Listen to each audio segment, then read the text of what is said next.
Shalom, peace and blessings, peace offerings and thanksgiving offerings be multiplied amongst all the saints. I'm Nasi Kahan Yaradun, bringing forth today's live class for the Shabbat.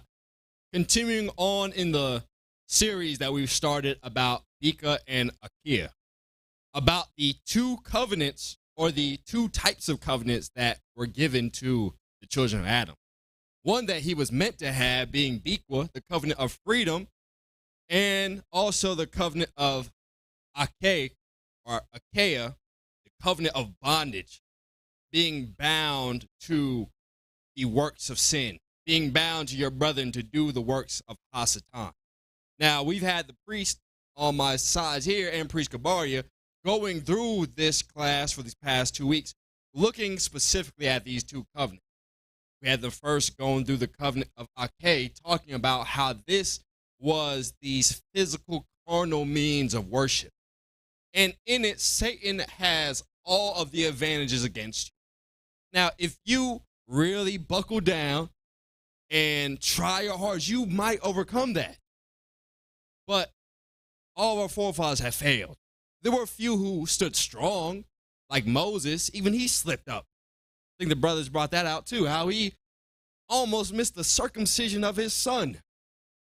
And in that covenant of Akiyah, that's a done deal.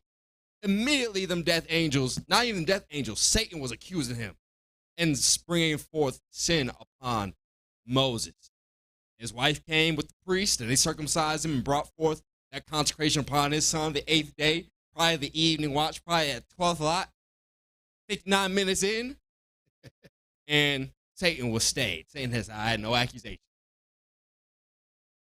But we also had last week, Priest Uriah and the rest of the priesthood, Priest Kabari and Priest Team, bring forth the understanding of the covenant of Biqa.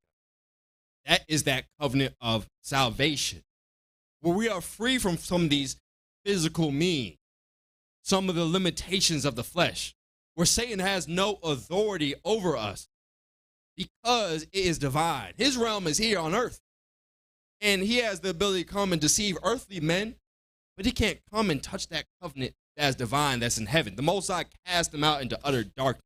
He has no inheritance of the light whatsoever.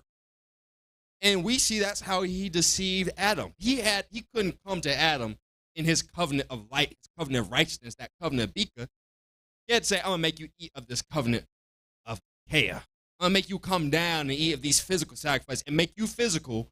And there I can come and hunt you and destroy you daily for the remainder of these 7,000 years. And his whole goal, his whole mission is, I'm going to kill you within these 7,000 years.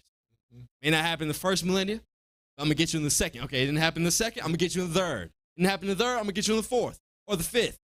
We in the sixth, and he's like, I'm going to get you. I'm going to end it somehow. I'm going to make sure there's nobody of Adam left to inherit that righteous light. And Most High is going to choose me and bring me back to Biqa. He's sadly mistaken. But many of us are going to fall in this earthly covenant. We have to be those that are going to overcome and be brought back to that righteous covenant of freedom, the covenant of Biqa that was originally given to Adam. We're going to go to the book of Adam and Eve, the first book of Adam and Eve, chapter 68, and we're going to pick up in the first verse.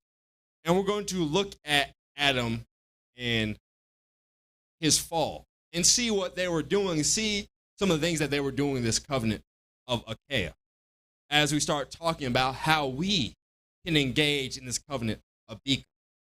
I was talking to one of the brethren. He was saying how he's watching the class, A Perfect Heart.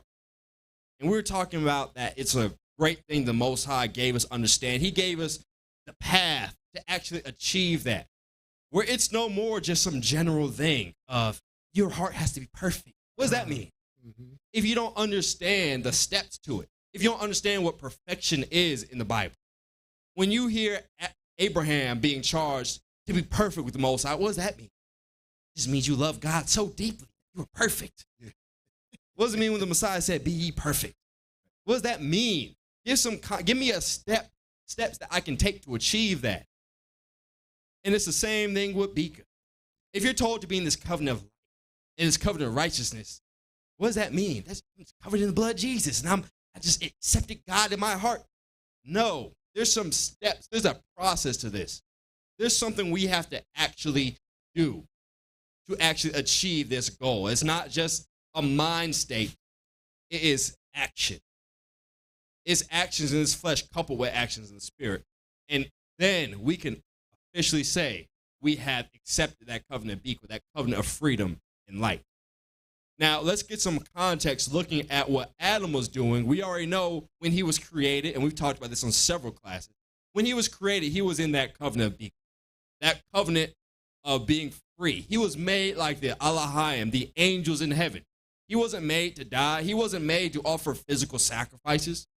But as we have covered in several classes, and as we covered in this series, Adam was deceived by Satan through his wife Eve and ate of the physical sacrifice. The Most High cursed him and caused him to die, caused him to be separated from that angelic realm and made him flesh and bone.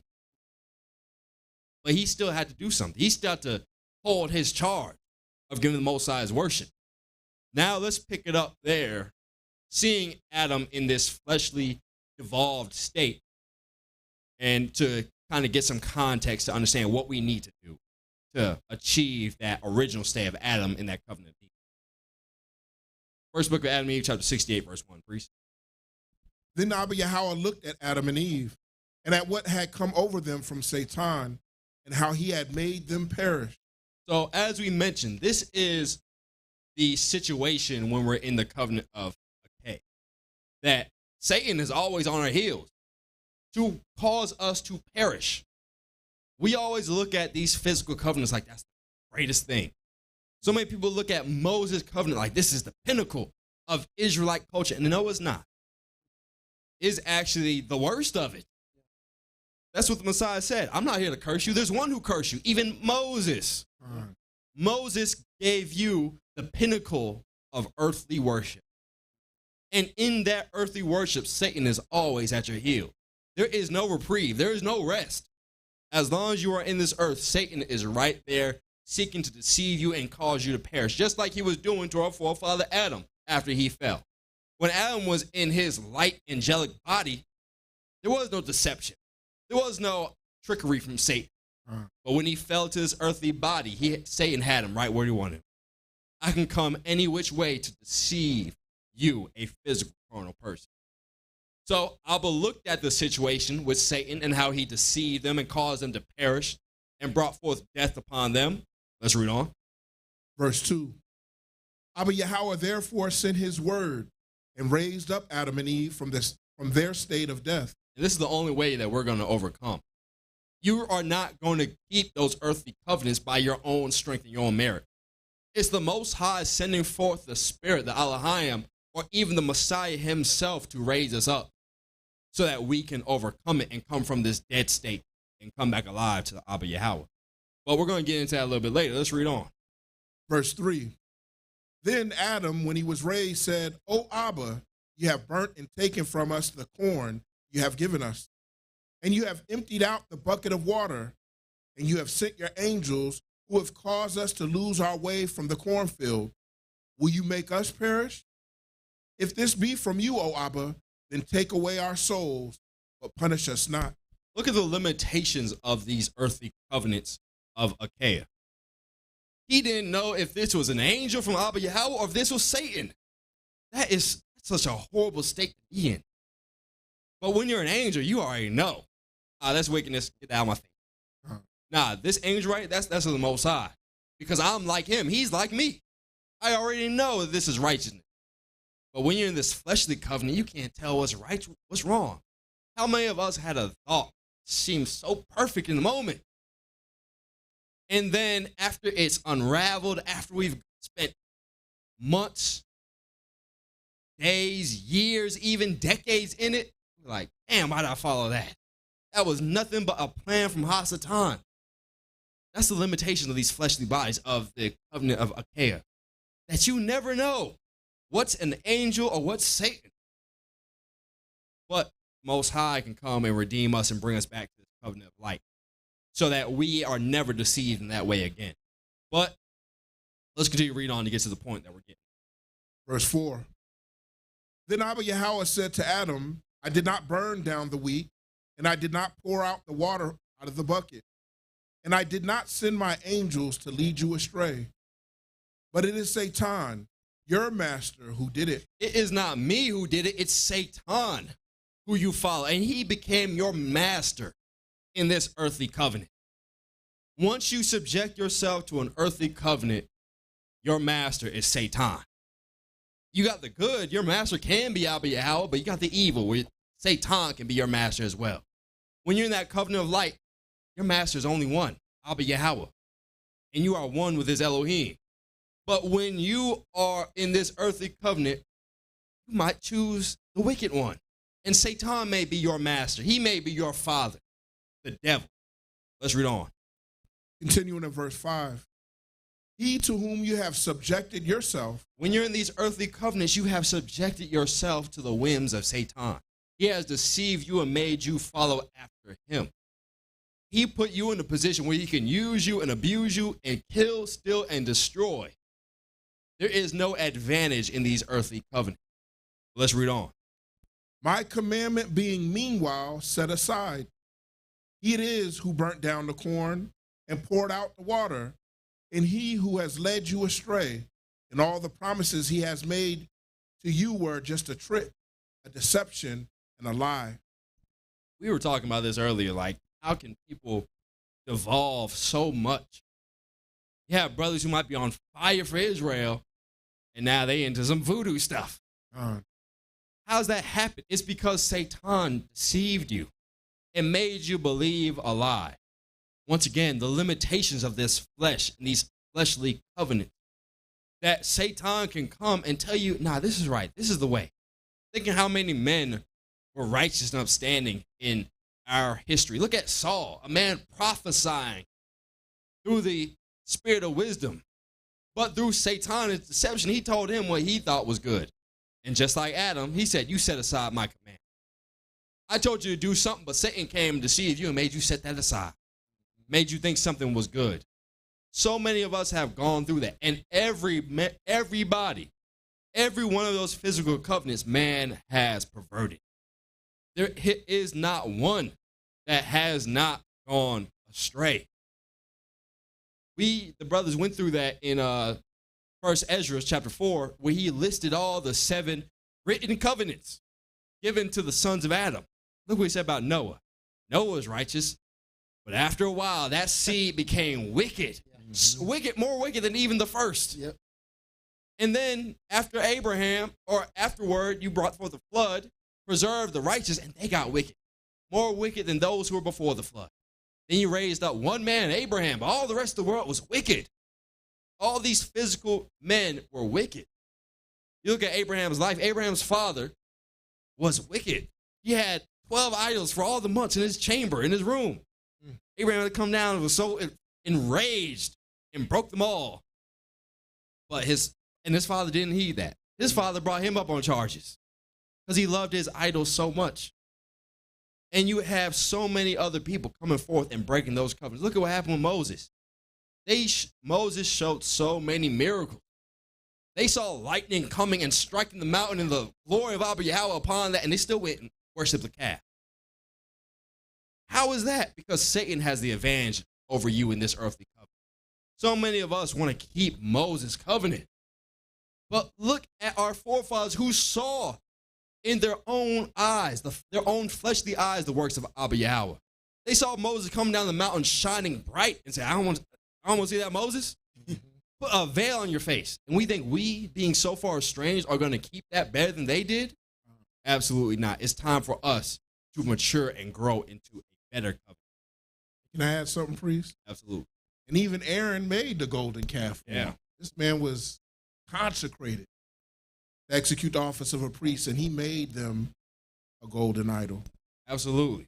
There is no salvation in these earthly covenants. It's all about coming back to what Adam was initially. Let's read on. Verse 6. But now, O Adam, you shall acknowledge my good deeds done to you. And Abba Yahweh told his angels to take Adam and Eve and to bear them up to the field of wheat, which they found as before, with a bucket full of water. So now Adam was once again in his earthly covenant. If we read the chapter before, when Adam was an angel, there was no work and toiling.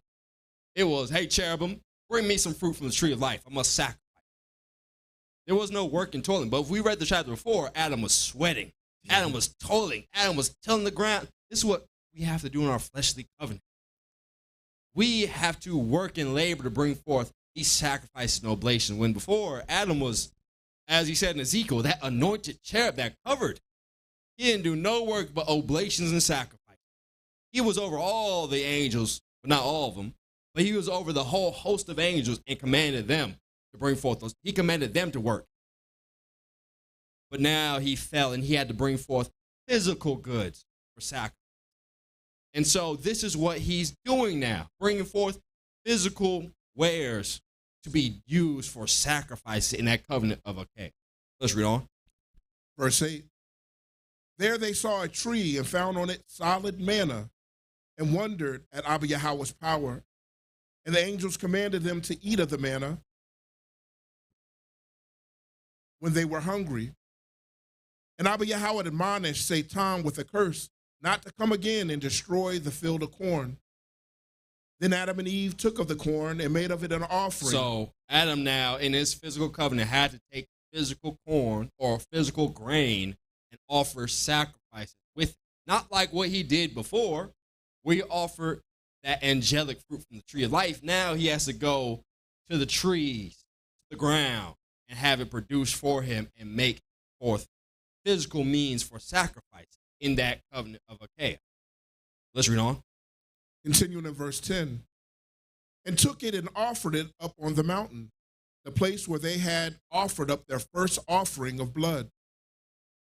And they offered this offering again on the altar they had built at first. And they stood up and prayed and besought the Most High, saying, Thus, O Abba Yahweh, when we were in the garden, our praises went up to you like this offering, and our innocence went up to you like incense. So now he's saying this offering that we're giving in this physical covenant is similar to that one we were doing in Biqa. It's very similar. Not the same, but it's very much alike to it. I'm just actually having to physically go and do this work to make it happen. But it looks just like that divine heavenly worship. Let's read on. Latter part of verse 11. But now, O Abba Yahweh, accept this offering from us, and don't turn us away, deprived of your mercy. So accept this offering just like the one we gave up in the garden, in that heavenly divine sanctuary. So although we are in, or we have followed suit in these covenants of Achaia, they were similar to that divine worship, which means we can look at these physical things and then start to apply them to actually attain the spiritual, if that makes sense. We're going to go to Hebrews 9 and get a little more clear on that. Let's go to Hebrews 9, and then we're going to pick up in the first verse, Preacher Raya. Then verily, the first covenant had also ordinances of divine service and a worldly sanctuary. For there was a tabernacle made, the first wherein was the candlestick and the table and the showbread, which is called the sanctuary. All right. So he is saying, Paul is telling the Hebrews, that this new covenant is not strange and foreign. It's not like you got to do something completely different. It's different, but it's very similar to what we had been doing already. It is, read the first verse again. Then verily, the first covenant had also ordinances of divine service. So it was divine angelic service. However, it was what? Read on. A worldly sanctuary. It was according to a worldly sanctuary. And these are the covenants of Achaia. It's resembling the things going on in heaven, but it's all physical. It's all earthly. You can't go and not bring forth your lamb, or not bring forth your physical bread, or not bring forth the oil or the incense or any of these physical, tangible things. You were doing something similar to what Adam was doing from the beginning, but it was all worldly and physical. Now remember, in that physical realm, this is where Satan was cast down to. This is where he has the advantage. But if we can leave these physical things and go to the spiritual things, we can overcome Hasatan. Let's read on. Verse 2. For there was a tabernacle made, the first wherein was the candlestick, and the table, and the showbread, which is called the sanctuary.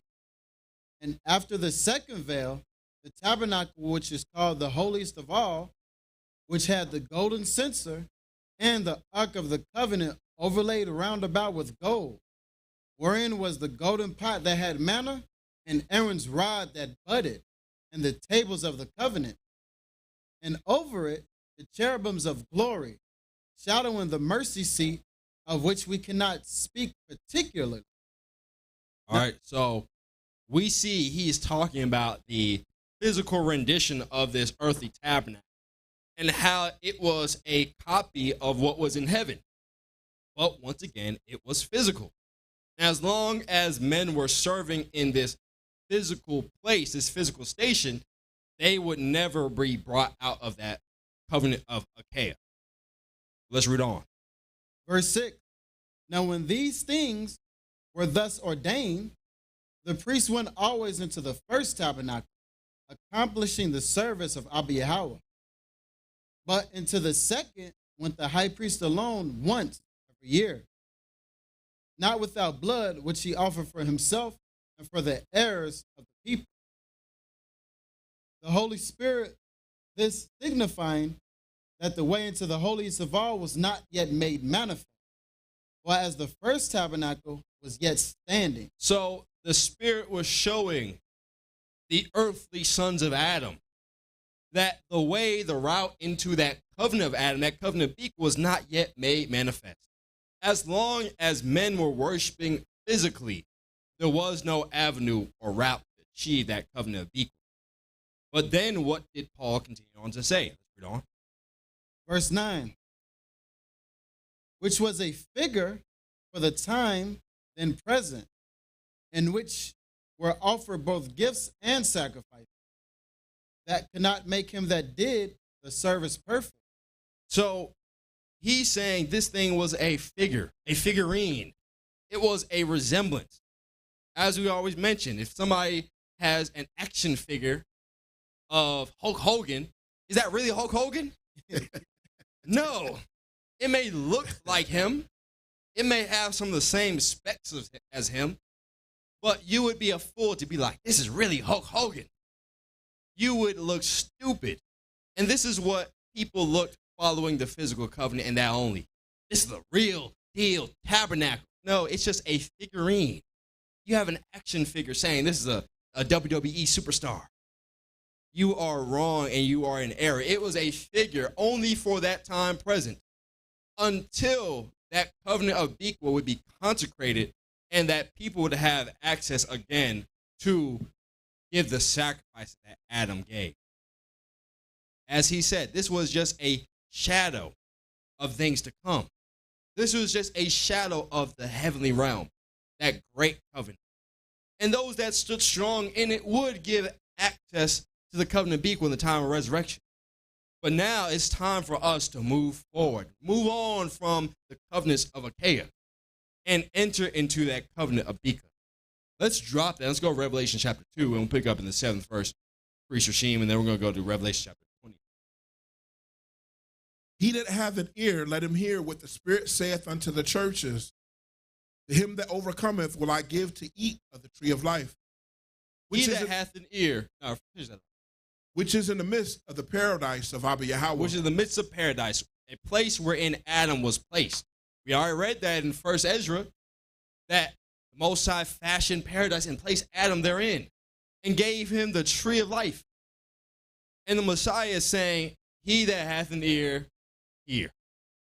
All these churches, everybody in these millennia, in these different covenants of Achaia, if you overcome the limitations of this flesh in your covenant, I will bring you back into that covenant Biqa.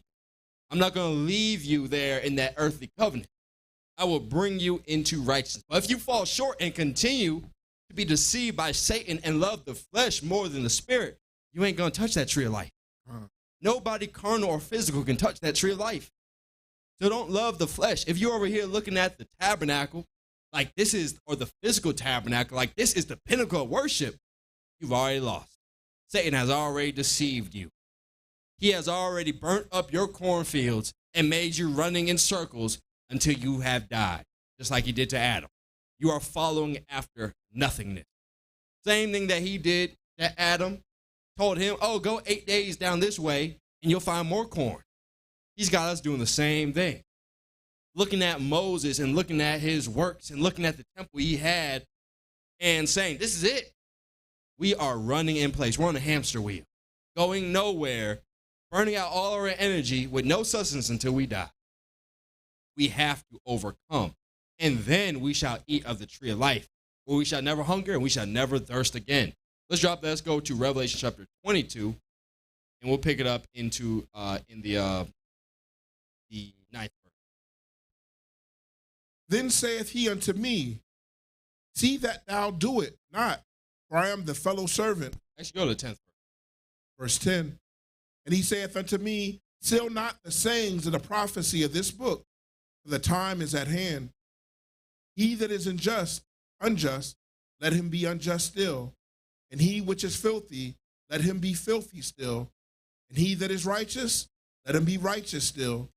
And he that is holy, let him be holy still. So these words are not hidden from us, just like Moses said. I believe one of the priests brought it out in their class in Deuteronomy 30. This word is not far from you. That you brought it out? It's not far from you. It's not on the moon, and you gotta say, let's go to Elon Musk and ask him to build a spaceship for us to go to the moon and grab it. It's not even across the ocean where you gotta charter a ferry or charter a cruise ship and go to Israel and get it. It's not deep in the earth. We gotta bore a hole and go dig it up like gold and get it. But where is it, priest? In your mouth. In your mouth. Yeah. And in your mind, that you may think on it and speak on it. And it shall be accepted for the Most High. Even Moses knew this. Moses in his covenant overcame the fleshly limitation, knowing I got to do this, but this ain't it. He told you there's going to be a prophet that's going to come like me. You better hear him, because he's going to bring that covenant of Biqa. I'm bringing the covenant of H.O.W.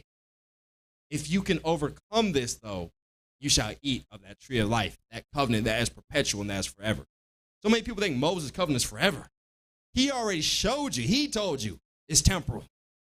There is a time limit on this. Once he consecrated that hour, he flipped that hourglass, and time was running out. From that moment on, until that new covenant was to come. So we have to overcome. And in doing so, we shall achieve that covenant of Biqa.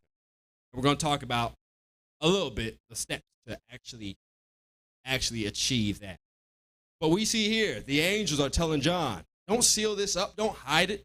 Make it plain, make it clear. And if you want to be physical, you love Achaia so much, you want to enjoy that, go ahead. You get to choose. But for those who are tired, just like he said in Ezekiel, those who sigh and cry for abominations that are done in this earth, let them be sealed. Let them have a mark in their forehead, and let them come and be partakers of the resurrection of this righteousness that's going to come. The days are short. We must make it happen immediately. Let's read on. Verse 12. And behold, I come quickly, and my reward is with me. He's going to come quickly with this reward that he promised us. He already promised us, if you overcome, I will give you the tree of life. This is your reward. And he's coming quickly. Meaning, you don't know when it's going to come. One moment, things are going to seem normal, and the next, it's over. Don't waste time. Make your choice now. Let's read on. To give every man according as his work shall be. According to your works. If you were diligent and you worked heavily in Achaia, you're going to reap that reward. But if you forsook that and were diligent in that covenant of Biqa, you will receive that as well. That covenant of Achaia being that of bondage. You're going to receive that. But the covenant of Biqa, breaking forth and being free, you shall receive that if that's what you labored in. Every man shall be rewarded according to his work. Let's read on. Verse 13. I am the Alpha and Omega, the beginning and the end, the first and the last. Blessed are they that do his commandments, that they may have right to eat. They have right to the tree of life, and may enter in through the gates into the city. This is how you overcome. You must keep the commandment, the charge given to you. Now, many of our forefathers were not given the grace that we were given. They were given another physical covenant they had to keep. Noah was given great mercy and grace in a physical covenant. So was Abraham, and Isaac, and Jacob. And we're going to go and look at them and analyze them to understand what we need to do in this seventh covenant. But we are that generation that has received something even greater than them. We received access to the tree of life, even in our physical state. And if you are not accessing that, you are not overcoming Hasatan. You are not keeping these commandments that he just told us to keep. You are following after dead work. And once again, you're going to be rewarded according to your works. If you kept trying to resuscitate the dead man, that's what you're going to get, death. But if you followed after life, you shall receive that. Finish that up. Verse 15. For without our dogs... Actually, read 14 again. Verse 14.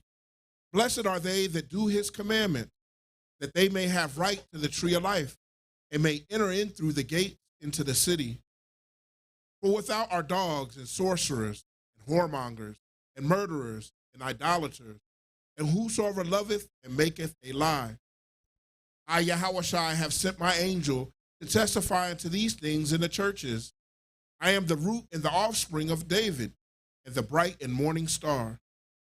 So Messiah has come and said, I have brought forth a new covenant, that covenant of David, to which you can receive this salvation. You can do the commandments of Abba Yahweh. But without are these dogs, the sorcerers, the wicked ones, who shall not inherit it. So different from Christianity. All you got to say is you love Jesus, and that's it. Yeah. He's saying the exact opposite. You have to actually do something. You have to do the commandment. You have to do the charge that was given to us and maintain it. Christians always like to say, I've been saved. You hear somebody talking, oh, I used to be in the world, but I was saved back in 2019. How are you saved?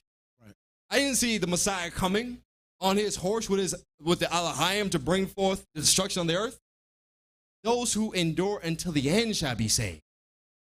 The end hasn't come yet, but it's nigh. It's close. I can't tell you how close, but we know it's high time. We have to redeem the time and start working the works of life, the works of faith, and not these wicked earthly covenants that will bring us not at all closer to Abba Yahweh. We can drop that and we'll go to Genesis 8. You get that pre-Shariah. And you can pick up in the 14th verse. Verse 14. And in the second month, on the 7th and 20th day of the month, was the earth dried. And the Most High spake unto Noah, saying, Go forth of the ark, thou and thy wife, and thy sons, and thy sons' wives with thee. All right, so we should already know from the previous classes and for the abundance of classes that we did going through the seventh covenant, the priesthood for these last 2 weeks showed the procession of covenant, going from Adam in his divine state in Biqa, and then his covenant when he fell into Achaia. Then going forth after Adam's covenant, passing on to Noah. And we should all know what they were doing in their covenant. Noah indeed overcame, but many of his sons and his sons' sons did not overcome that covenant. And so let's see what Noah was doing. As we mentioned, these earthly covenants of Achaia were a shadow of that heavenly divine covenant that Adam was given. And if we can follow suit, we can learn from their covenants and what they did so we can access this covenant of Biqa. We can't forsake our heritage. And I don't want any of the old school, Old Testament only Israelites to think that we're saying that. Get rid of the Old Testament. Absolutely not. That is indeed a farce that Christianity has brought up. I hate that. I remember being downtown. They just give you books. Christians giving out Bibles. You open that thing up. There is no Old Testament in it. Right. Just Proverbs, Psalms, and the New Testament. That's it. That's that Gideon Bible. Yeah. Yeah. that abomination that was only good for firewood. And that's not what we do. You have to go and understand the old. You have to know where we came from to understand where we're going. You have to see what our forefathers did to understand what we're supposed to do in today's time. So let's look at Noah and his Achaean covenant, what he did to overcome, so that we also in this last covenant can overcome as well. Pick it up where you were. Verse 17, bring forth with thee every living thing that is with thee, of all flesh, both of fowl and of cattle, and of every creeping thing that creepeth upon the earth, that they may breed abundantly in the earth, and be fruitful and multiply upon the earth. And Noah went forth, and his sons, and his wife, and his sons' wives with him, every beast, every creeping thing, and every fowl, and whatsoever creepeth upon the earth, after their kinds, went forth out of the ark. And Noah built an altar unto the Most High, and took of every clean beast, and of every clean fowl, and offered burnt offerings on the altar. This is the very first thing that Noah did when he came out of the ark. Just like we've been talking about with the KJV being a fairy tale story, and we need that true translation. It's the same thing when we read some of these child books. You see the little drawings of Noah and these little bubbly eye animals coming on the ark, but they don't say nothing about sacrificing. It's just a children's story. Oh, the animals came on the ark 2 by 2, and then afterward the flood came and he let them out. That's not what happened.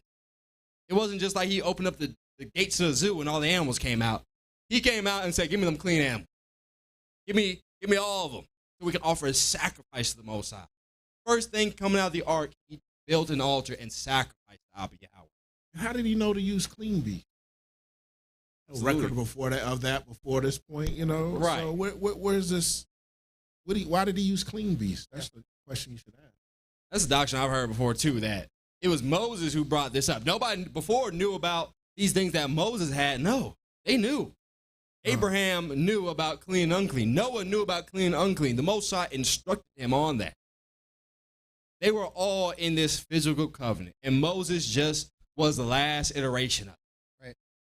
But we see Noah being in the physical covenant, and he upheld it. His sons upheld it. His grandsons, not so much. Yeah. But look what he did in his fervor and righteousness to Abba Yahweh. Although being earthly and in an earthly covenant, brought forth sacrifice. Offered burnt offerings upon the altar. Read on. And the Most High smelled a sweet savor. The Most High said in his heart, I will not again curse the ground any more for man's sake, for the imagination of man's heart is evil from his youth. Neither will I again smite any more everything living as I have done. While the earth remaineth, seed time and harvest, and cold and summer, and cold and heat, and summer and winter, and day and night shall not cease. So the Most High was so pleased with his offering. He said he smelled a sweet smelling savor and gave a promise to Noah that I am going to allow this earth to continue on until the Reformation, until the bringing forth of this new covenant. Let's go over to the next chapter, chapter 9, and see also what he did with Noah. Verse 1. And the Most High blessed Noah and his sons and said unto them, be fruitful and multiply and replenish the earth. And the fear of you and the dread of you shall be upon every beast of the earth, and upon every fowl of the air, upon all that moveth upon the earth, and upon all the fishes of the sea. Into your hand are they delivered. Every moving thing that liveth shall be meat for you, even as the green herb have I given you all things. But the flesh with the life thereof, which is the blood thereof, shall ye not eat. Verse 5. And surely your blood of your lives will I require. At the hand of every beast will I require it. And at the hand of man, and at the hand of man, every man's brother, will I require the life of man. Whoso sheddeth man's blood, by man shall his blood be shed. For in the image of the Most High made he man. And you, be ye fruitful and multiply. Bring forth abundantly in the earth and multiply therein. So he gave Noah commandments and charges to do a certain thing. And now you can't have an agreement without something being done. You can't just receive commandments of the Abba Yahweh without it being an agreement between you both. What was this called? Read on. Verse 7. And you, be fruitful and multiply, bring forth abundantly in the earth, and multiply therein. And the Most High spake unto Noah and to his sons with him, saying, And I, behold, I establish my covenant with you, and with your seed after you, and with every living creature that is with you. So now he said, I have established my covenant with Noah. And all this is a continuation of him offering that sacrifice. Once that sacrifice was offered, Moses said, I have established my covenant with you. This is when Noah actually received that covenant. It had to be done with a sacrifice. Outside of that, you don't have an agreement. If you have not brought forth sacrifice, you have no agreement. You have no covenant with Abba Yahweh. And this sacrifice is not sacrificing my time. I sacrificed my own desires. I didn't go to the club on Sunday. I instead went to church. That's not a sacrifice. It is something that is actually done according to a priest and the layout that Abba Yahweh has given. This is how a covenant is established. You must do a sacrifice in a very, very specific way, a very ecclesiastical and liturgical way. Outside of that, it's not acceptable to the Most High. But this is the establishment of Noah's covenant that the brothers went through in Ezra 4. It was brought forth by a sacrifice. Read the 9th chapter again, or 9th verse again, then we're going to go to the 5th chapter. And I, behold, I establish my covenant with you and with your seed after you. Keep going. Yeah, keep going. And with every living creature that is with you, of the fowl, of the cattle, and of every beast of the earth with you, from all that go out of the ark to every beast of the earth. That's why it's so important for us being covenant with Abba Yahweh. It doesn't just apply to that man or that one individual person. It applies to everything upon the earth. When the righteous are in rule, the whole world rejoices. Even the animals were engaged and in line with the covenant of Abba Yahweh when righteous men stand up. But when the wicked are reigning, earth is in lamentation. Look at the world today. Look at how there's forever chemicals just pumped into our water source. When they first started making Teflon or those PFAS, they got accounts of them putting it in the drainage, in the water, going down to the farmlands, and all the cows dying. Farmers waking up in the morning seeing the cow just blood gushing out of his mouth on the ground dead. Because the wicked have enchanted and said, oh, Satan showed me how to make a forever chemical that never fades away. Let's go and make that. In a sense, they have destroyed the whole earth. The earth laments when the wicked are in government or in charge. But when the righteous stand strong and uphold the covenant of Abba Yahweh, the whole world is rejoicing. The trees rejoice knowing that the saints are taking that and bring forth sacrifice to Abba Yahweh. The animals are rejoicing that they are partaking in the sacrifice of the Most High, that everybody's position is being held as the Most High ordained it to be. But we see that covenant had to be started with a sacrifice. Once a sacrifice was done, then the covenant was established and promised to Noah. Let's move on. We've covered this before, but we'll go through it again. Let's go on to Genesis 15. And we'll pick it up in the 7th verse. And he said unto him, I'm the Most High that brought thee out of Ur of the Chaldees, to give thee this land to inherit it. And he said, the Most High Abba, whereby shall I live, that I shall inherit it? Or whereby shall I know that I shall inherit it?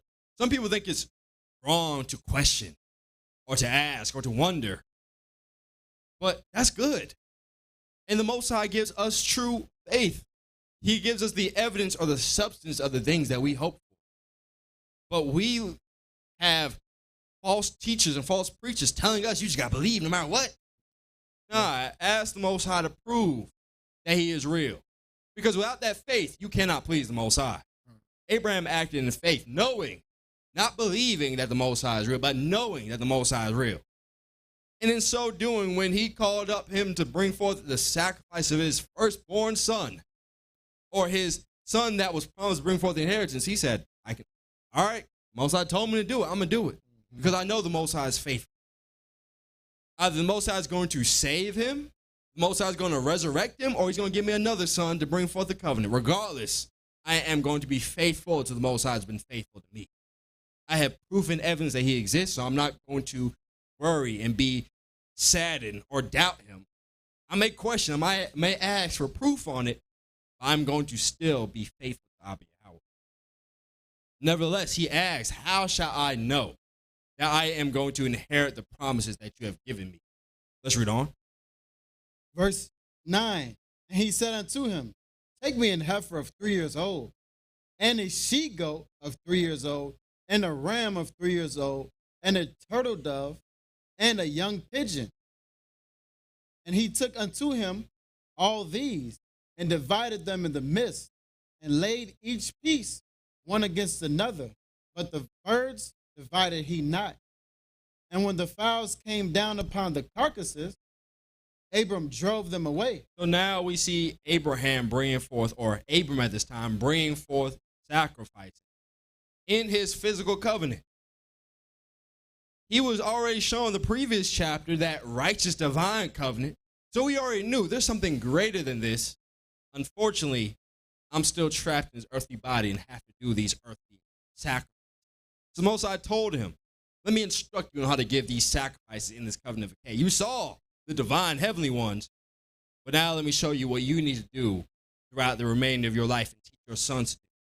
Bring forth a goat, a ram, turtle doves, and divide them up this way, cut them up this way, and put them on an altar for sacrifice. Let's read on. Verse 12, and when the sun was going down, a deep sleep fell upon Abram, and lo, a horror of great darkness fell upon him. And he said unto Abram, know of a surety that thy seed shall be a stranger in a land that is not theirs, and shall serve them. They shall afflict them 400 years.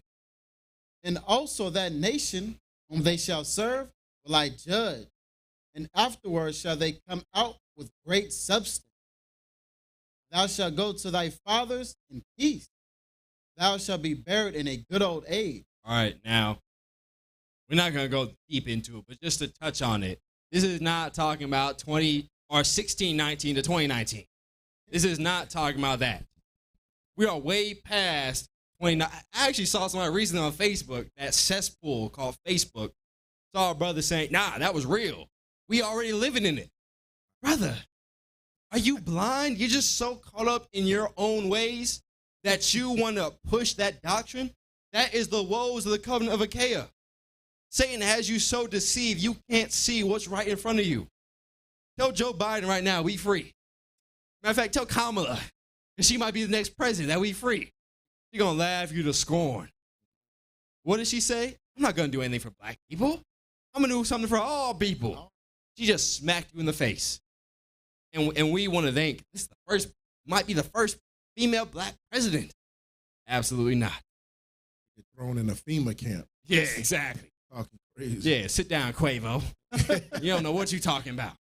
Exactly. She's going to throw you back in bondage probably more than Trump would. Trump at least gave some money to the HBCUs. What did Kamala do? Lock you up because you were smoking some weed. And yet we want to go and say, and this brother wanted to say, we're living in it right now. We're living in where is the great substance that was promised to Abraham? Where is this freedom from this great nation? Where is the judgment from the Most High? This 400 years was talking about from Abraham, from the day that he gave this sacrifice that we're reading right now, until the coming out of Egypt by Moses and Aaron. This is the 400 years that we're being spoke about. Not today's time. Now, yeah, we are going to have a great exodus, Abba willing. But stop trying to force the course of prophecy. Drop that covenant of Achaia, of being carnally minded, and submit to the Heavenly Father and his will, and it shall happen. Let's read on. Let's drop that and let's get back to the subject at hand.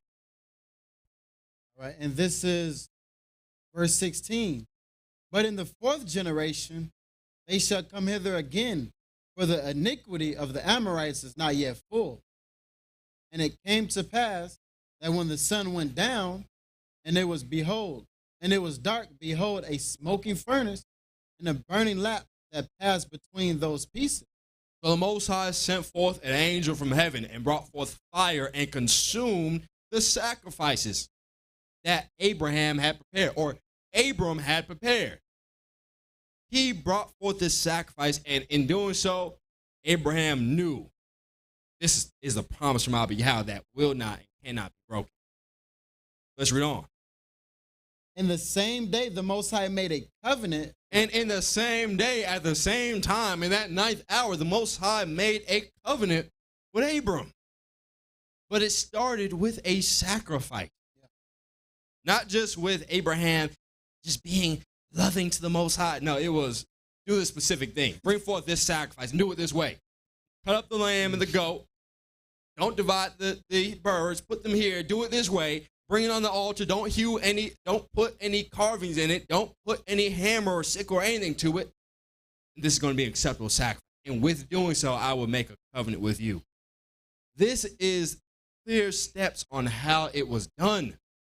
It wasn't done just by your own imagination or your own emotion. We're taught today to lean on our emotion. But these actions are not emotional responses. Abram was not making an emotional response. He had some words, and he received some words from the Heavenly Father, and he went and did it. If everything was about emotion, if it was knowing it in your heart, just being so loving and compassionate to the Most High, he would not have sacrificed Isaac. He had to go against his emotion to do that. If you're following your emotion, if you're following your feeling or your own thoughts, you are operating in the covenant of Achaia and not in that covenant of light, the covenant of Biqa. You have not overcome. This is where Satan thrives, is playing on your emotions, the lust and the desires of your physical body. This is how sin, as James said, is conceived. When you lust on something, Satan comes and sends forth sin and says, you can have that. Just do X, Y, and Z. Just do this, and you can have that. Lust isn't always a bad thing. There's a natural reaction in these physical bodies. But if you can't overcome that, if you give provisions to the flesh, you have lost. Satan has deceived you. A man can lust for a wife. Is that wrong? Not necessarily. But Satan can have you saying, go take that man's wife. You have lost. A man can lust for food. And if you're like Esau and he says, sell your birthright and get a little food, you have gone astray.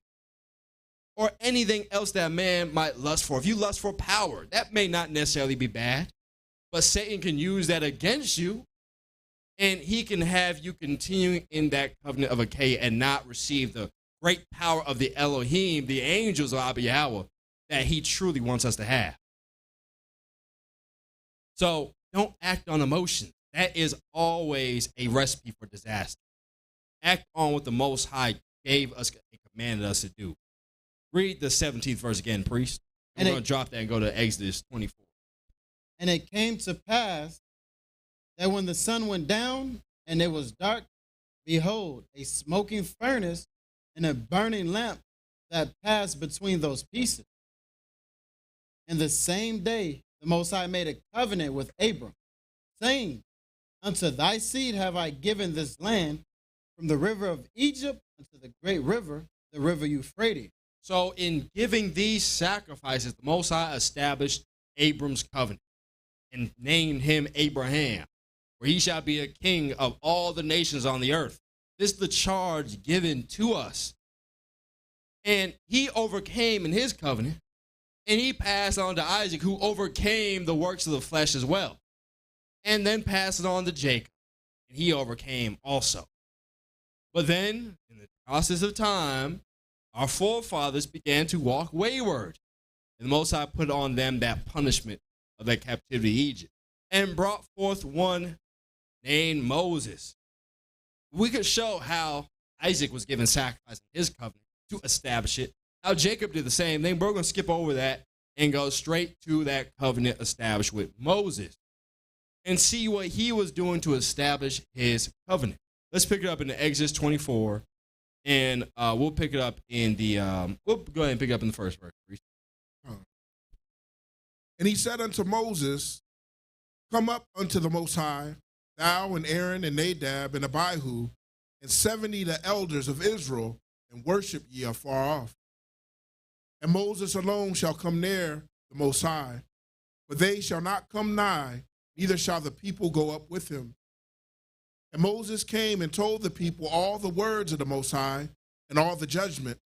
And all the people answered with one voice and said, all the words which the Most High has said will we do. So Moses told the people, be ready. The Most High told me that he is going to bring you into the covenant and make you the people of Abba Yahweh. And all the people said, I'm with that. I'm going to do it. Let's read on. Verse 4. And Moses wrote all the words of the Most High, and rose up early in the morning, and builded an altar under the hill, and 12 pillars, according to the 12 tribes of Israel. And he sent young men of the children of Israel, which offer burnt offerings, and sacrificed peace offerings of oxen unto the Most High. So now they have offered their sacrifice of oxen, a peace offering, physical peace offerings in the covenant of Achaia, which was a shadow of the divine worship that Adam was given. Let's read on. Verse 6. And Moses took half of the blood and put it in basins, and half of the blood he sprinkled on the altar. And in this consecration, you have to sprinkle the altar and all the things, all the vessels used for the oblations, the worship of Abba Yahweh. Let's read on. Verse 7. And he took the book of the covenant and read in the audience of the people and said, all that the Most High had said will we do, and be obedient. And Moses took the blood of the... And so this is part of the consecration. This is part of them entering into a covenant. He took the book of the covenant and read it out to the people. And all the people said, I will do that. I confirm it. I agree to each and every one of these points that were listed out. And then what happened? And Moses took the blood and sprinkled it on the people, and said, behold, the blood of the covenant, which the Most High hath made with you concerning all these words. I always marvel at how Christian this sounds. This is the Old Testament. Woe unto anybody that tries to throw out the Old Testament and just study the New. You will be lost. Look at what he said. Behold, the blood of the covenant. Just replace that covenant with testament. Behold, the blood of the testament. That sounds so Christian, but that's Moses saying it. He sprinkled the blood on the people and said, this is the blood of the covenant, which the Most High has made with you concerning these words, which I have just read. And they were indeed consecrated at that point. They were in covenant, and it had to start. It had to be done with a sacrifice. Once again, they're physical, and they had to give these physical sacrifices. But if the people were to overcome and recognize that this altar and these pillars and the veil and all these physical things were just that, physical renditions of the heavenly, and always strive to receive the heavenly divine worship, they would have been on point. But they did not overcome. Satan always came and charged them to do something physical. Moses, I know you consecrated us, and I know you feed us manna from heaven, but I need them leeks and melons from Egypt. I need them fish and those herbs. I need that. Yeah. I'm physical. I'm in that covenant of Achaia, and I can't leave it. They did not overcome. And what did David say about them? Moses said in his wrath, you shall not enter into my rest, because you were physical, caught up in the carnal covenant of Achaia, and not striving for the righteous covenant of Biqa. Let's read on. Exodus chapter 24 and verse 9. Actually, we'll drop that. We'll go now to Deuteronomy 27, and we'll pick it up in the 10th verse. Actually, in the 9th. So now we're not going through a full in-depth consecration class, but in short, Deuteronomy 27 was what was read in Exodus 24. He doesn't clearly lay it out. He doesn't even say what he read. It says he read a book. Yeah. What was it? It was this that we're about to read right now. And so we can't just read anything. We can't just read from Genesis and say you're consecrated. We got to see exactly what Moses was reading. Let's go to Deuteronomy 27, and we'll pick up in the 9th verse. And as we mentioned, this Deuteronomy 27 is the exact same scenario. If we read it from the top, we'll see this is the exact same scenario that we are reading in Deuteronomy 27, or in the Exodus 24. Let's read on, priest. And Moses and the priests, the Levites, spake unto all Israel, saying, Take heed and hearken, O Israel. This day thou art become the people of the Most High thy Abba. And that's an important point. When you give this sacrifice, that day, that moment, you have become the people, the children of Abba Yahweh. Other than that, you are not. You're just a stranger. And he may deal with you in your strangeness, saying, I can make you the people. But you have to actually take this step. You have to actually do something to be called after the name of Abba Yahweh. We always think when it says, call on the name of the Most High, that just means take Jesus. That don't mean jack. The name of the Most High has to be placed upon you. You have to read the words of this covenant. The blood has to be placed upon you, and not just some metaphorical symbolism. But you have to actually receive the blood of the Messiah, the Prince. You have to actually bring forth that sacrifice of the covenant. And then you shall be able to call upon the name of the Most High. The Most High's name shall be upon you. And that day you shall be the people of Abba Yahweh. Let's read on. Verse 10. Thou shalt therefore obey the voice of the Most High thy Abba Yahweh, and do his commandments and his statutes, which I command thee this day. And Moses charged the people the same day, saying, These shall stand upon Mount Gerizim to bless the people, when ye are come over Jordan, Simeon and Levi and Judah and Issachar and Joseph and Benjamin.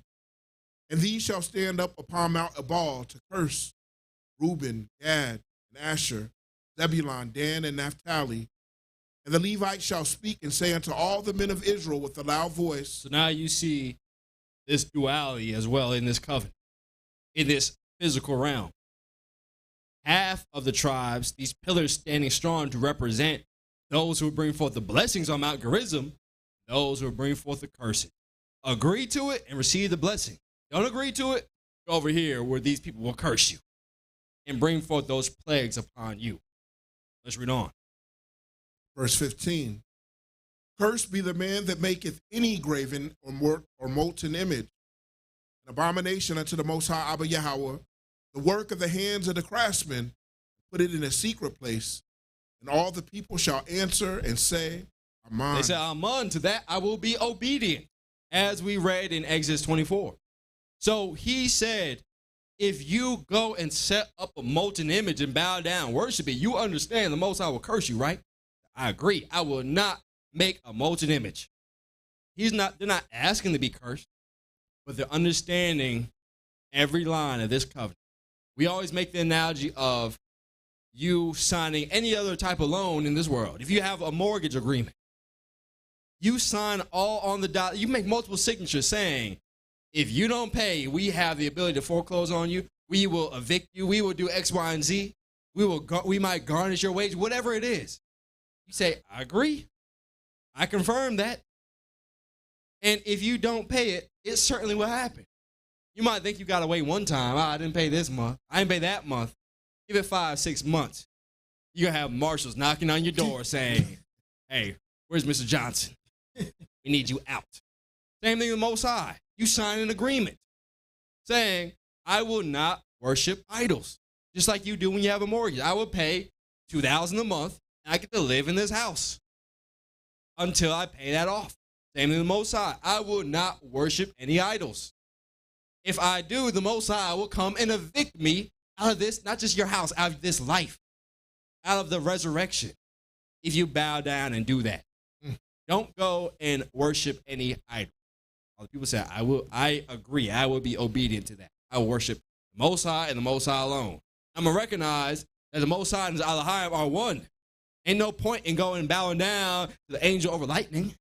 No point in going down, bowing down to the angel that caused the moon to rotate. Ain't no point in that. I'm going to bow down to Abba Yahweh. Let's read on. Deuteronomy chapter 27 and verse 16. Cursed be he that setteth light by his father or his mother, and all the people shall say, Amen.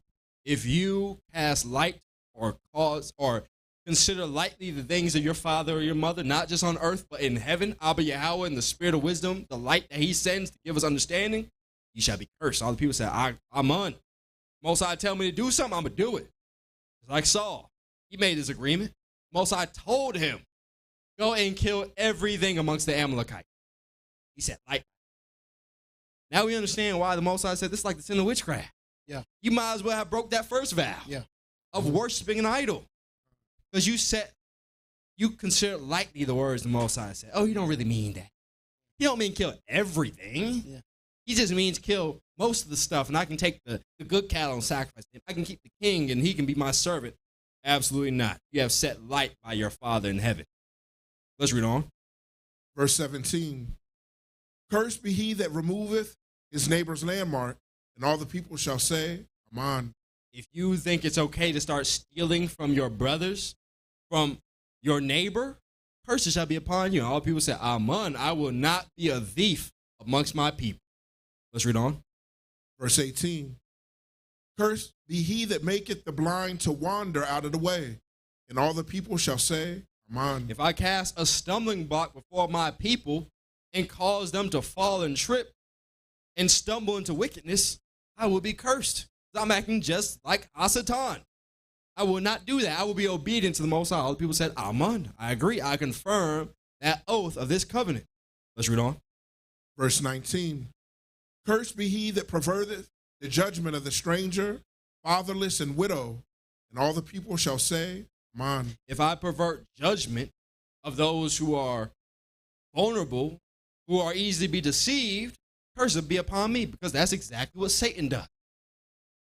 He brings forth those who are weaker, those who are in that covenant of Achaia, and deceives them and tricks them. We can't operate that. The Most High said, and they said, I will be obedient to what the Most High told me. Amen. Let's read on. Verse 20. Cursed be he that lieth with his father's wife, because he uncovereth his father's skirt, and all the people shall say, Amen. All right, these are pretty self-explanatory.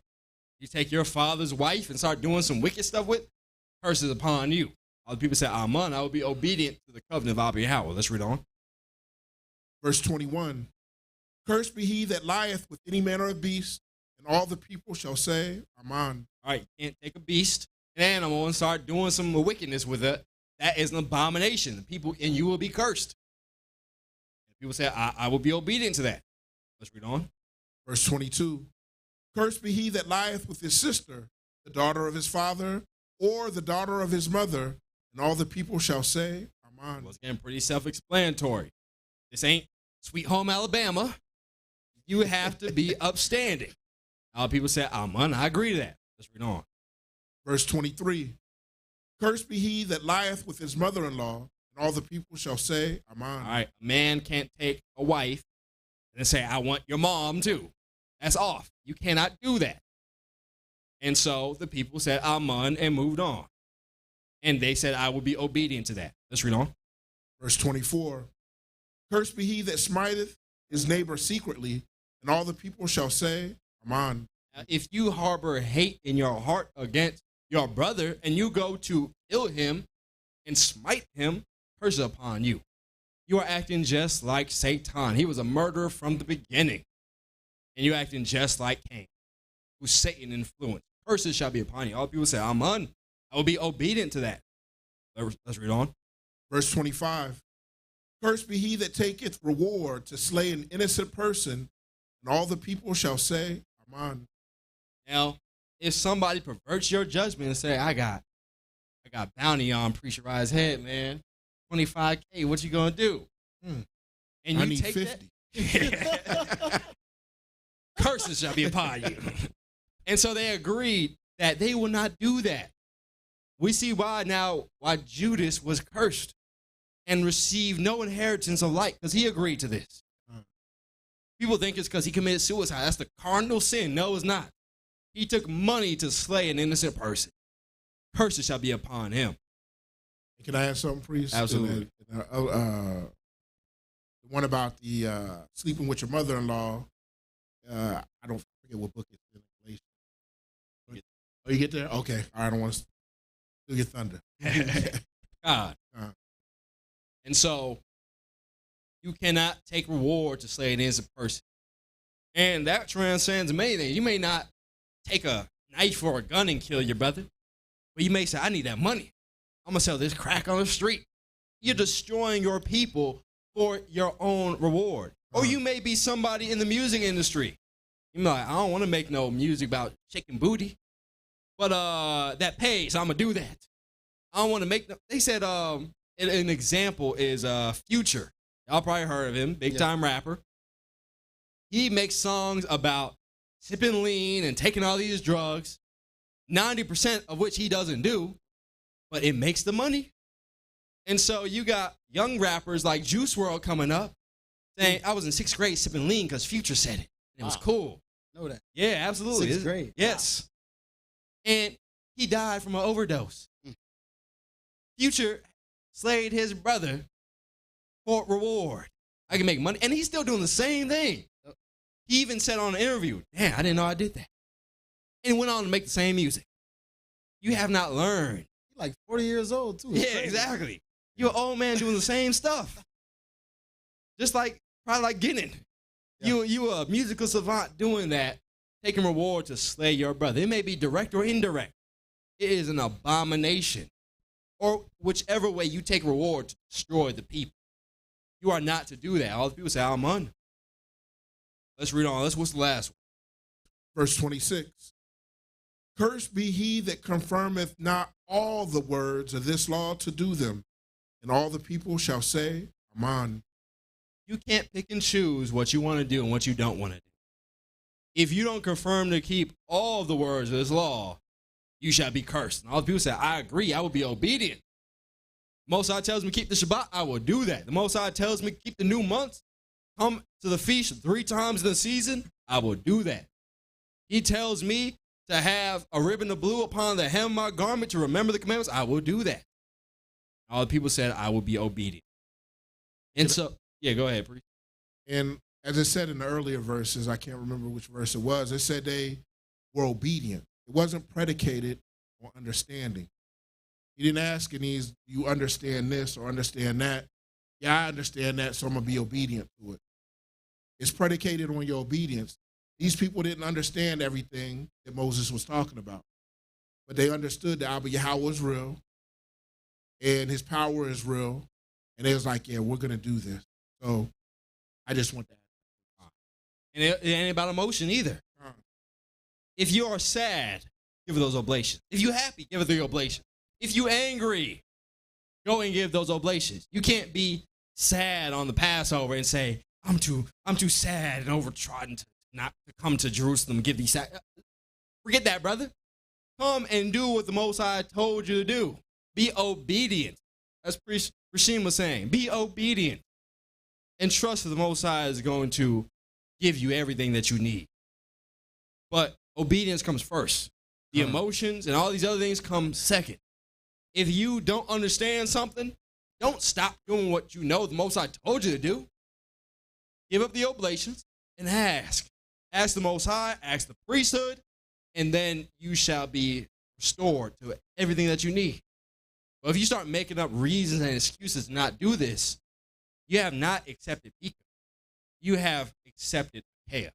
And Satan will be at your heels all day, every day, to destroy you, to cause you to perish like he did to Adam. We are trying to transcend that. We're trying to overcome that and establish that covenant of Biqa. So now we see Moses read this in the midst of the people. We'll drop that, and if you'll get Joshua chapter 8, and we'll pick up in the 28th verse, priest. So now we see Moses established this covenant.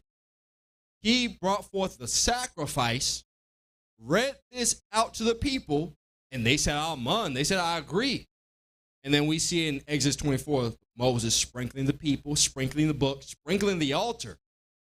And he said, this day, behold, the blood of the covenant, you have become the people of Abba Yahweh. And if they were to stand strong and overcome the woes of the flesh in that covenant, they would achieve that resurrection. But many of them fell short because they were still trapped in the flesh and could not. But as we already read in the beginning of this class, this earthly worship that Moses set up was a shadow of the divine heavenly worship. It was a resemblance. It wasn't the pinnacle. It was the little action figure. You may not have tickets to go to a WWE arena and get VIP and go backstage and see Hulk Hogan, but you got the action figure. Let it be just like he's there. But never look at the action figure like this is the pinnacle of it. This is the best that it could ever be. No, don't. It is just a shadow that everybody can follow suit and be a partaker of this covenant, of this worship. And so, just like the new covenant, what the Messiah brought, he didn't come and do something different. He did the exact same thing. Because Moses just copied what they were doing in heaven. So he came from heaven and did the exact same thing on the earth to consecrate that righteous divine covenant that will perish not. And so this shows us what we need to do to overcome the earthly covenants of Achaia and embrace that righteous covenant and be consecrated in the covenant of Biqa. And so many people think that the Messiah offered that covenant, offered that sacrifice once, and you cover forever. You covered in the blood. That is fake. That's false. He offered that sacrifice to kickstart this thing. But we have to actively do something. We already showed in Revelations, the Messiah said everybody's going to be judged by their works. It ain't enough just to say, accept Jesus in my heart. Let me be covered in the blood. You have to keep the commandments. You have to do something. That is what's going to separate you from the dogs and the whoremongers and the sorcerers that are outside the gates. Is by actually physically, not just physically, but making some actual concrete steps to be consecrated in this covenant Biqa. And just like we said earlier, we can look at the old to see what we have to do in the new. Moses didn't consecrate this covenant once and everybody was good. We can show that. We can prove that. And we'll show that today. So it's the same thing with this covenant that the Messiah consecrated. He didn't just do it once and everybody sealed forever. You still have to come and do something, just like the days of Moses. Moses did it to kickstart it, but when the children of Israel started going wicked, started walking away from it, righteous men had to stand up and say, get back in line. Let's do this all over again.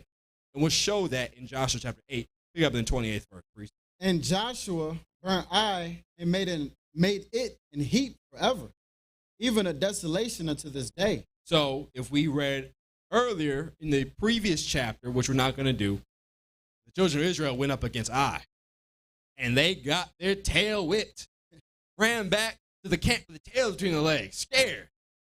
And Joshua was like, why? Abba, why? Because somebody had brought forth an abomination in the camp. The Most High said, I ain't going to be around that. Y'all made an agreement to not have any graven or molten images. Yeah, I'm not going to dwell with you in that.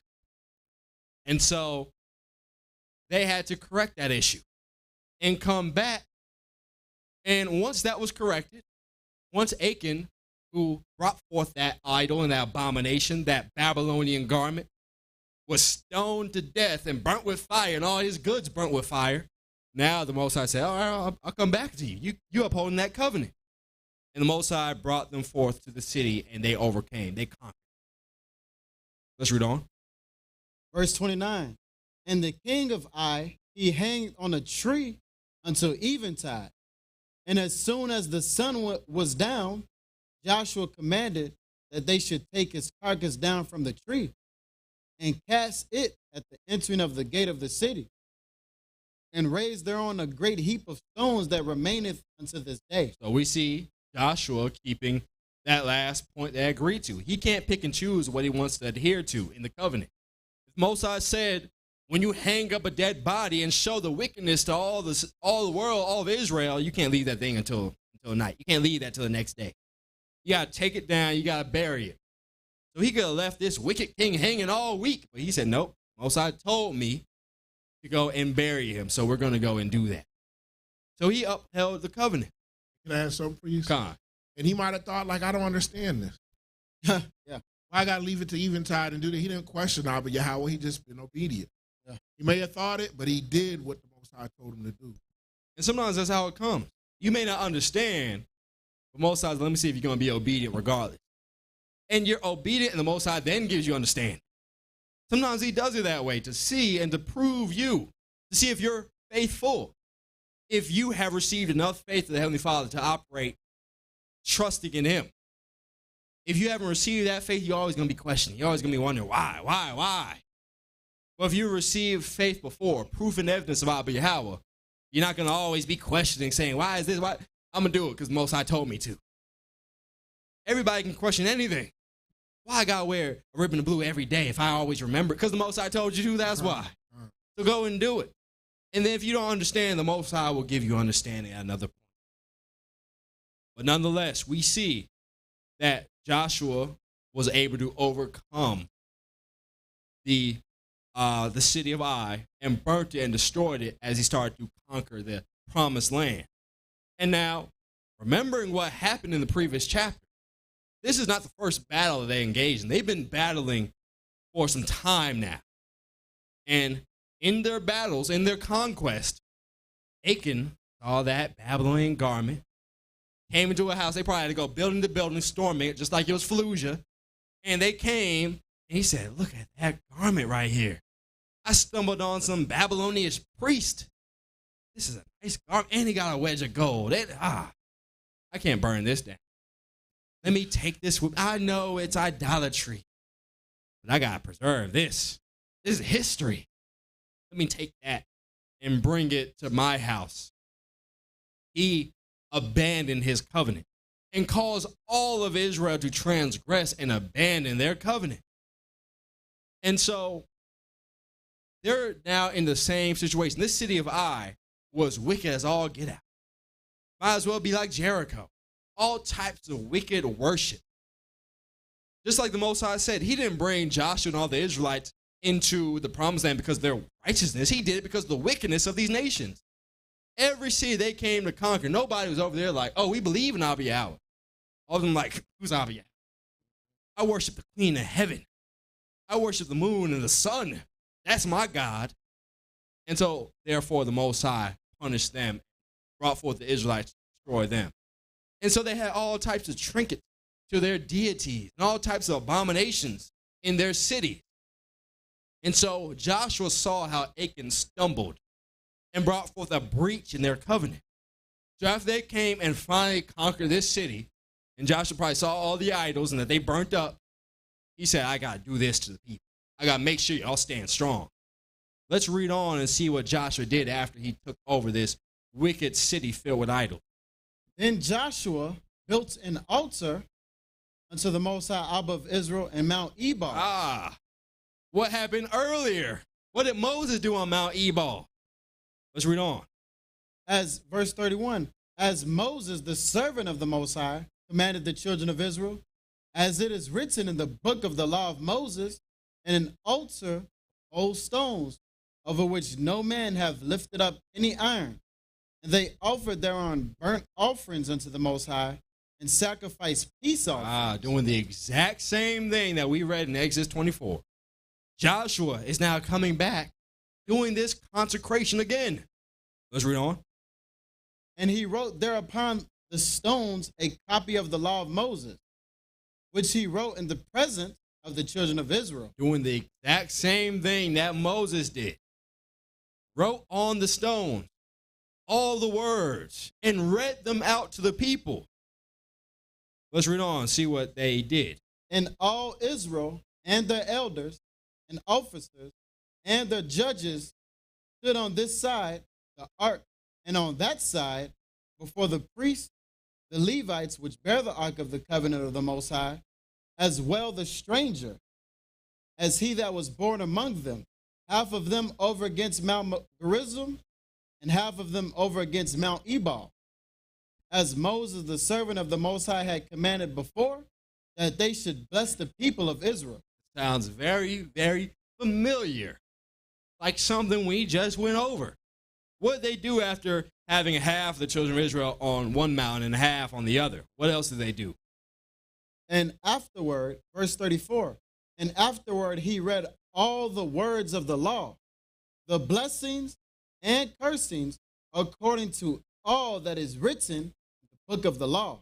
He read Deuteronomy 27 amongst all the people and offered peace offerings upon the altar and said, once again, this day you have become the people of Abba Yahweh again, because he left you a second ago. But now, see all these idols? Don't touch them. Burn them, destroy them. Keep this covenant. I'm going to consecrate you again in the covenant of Abba Yahweh.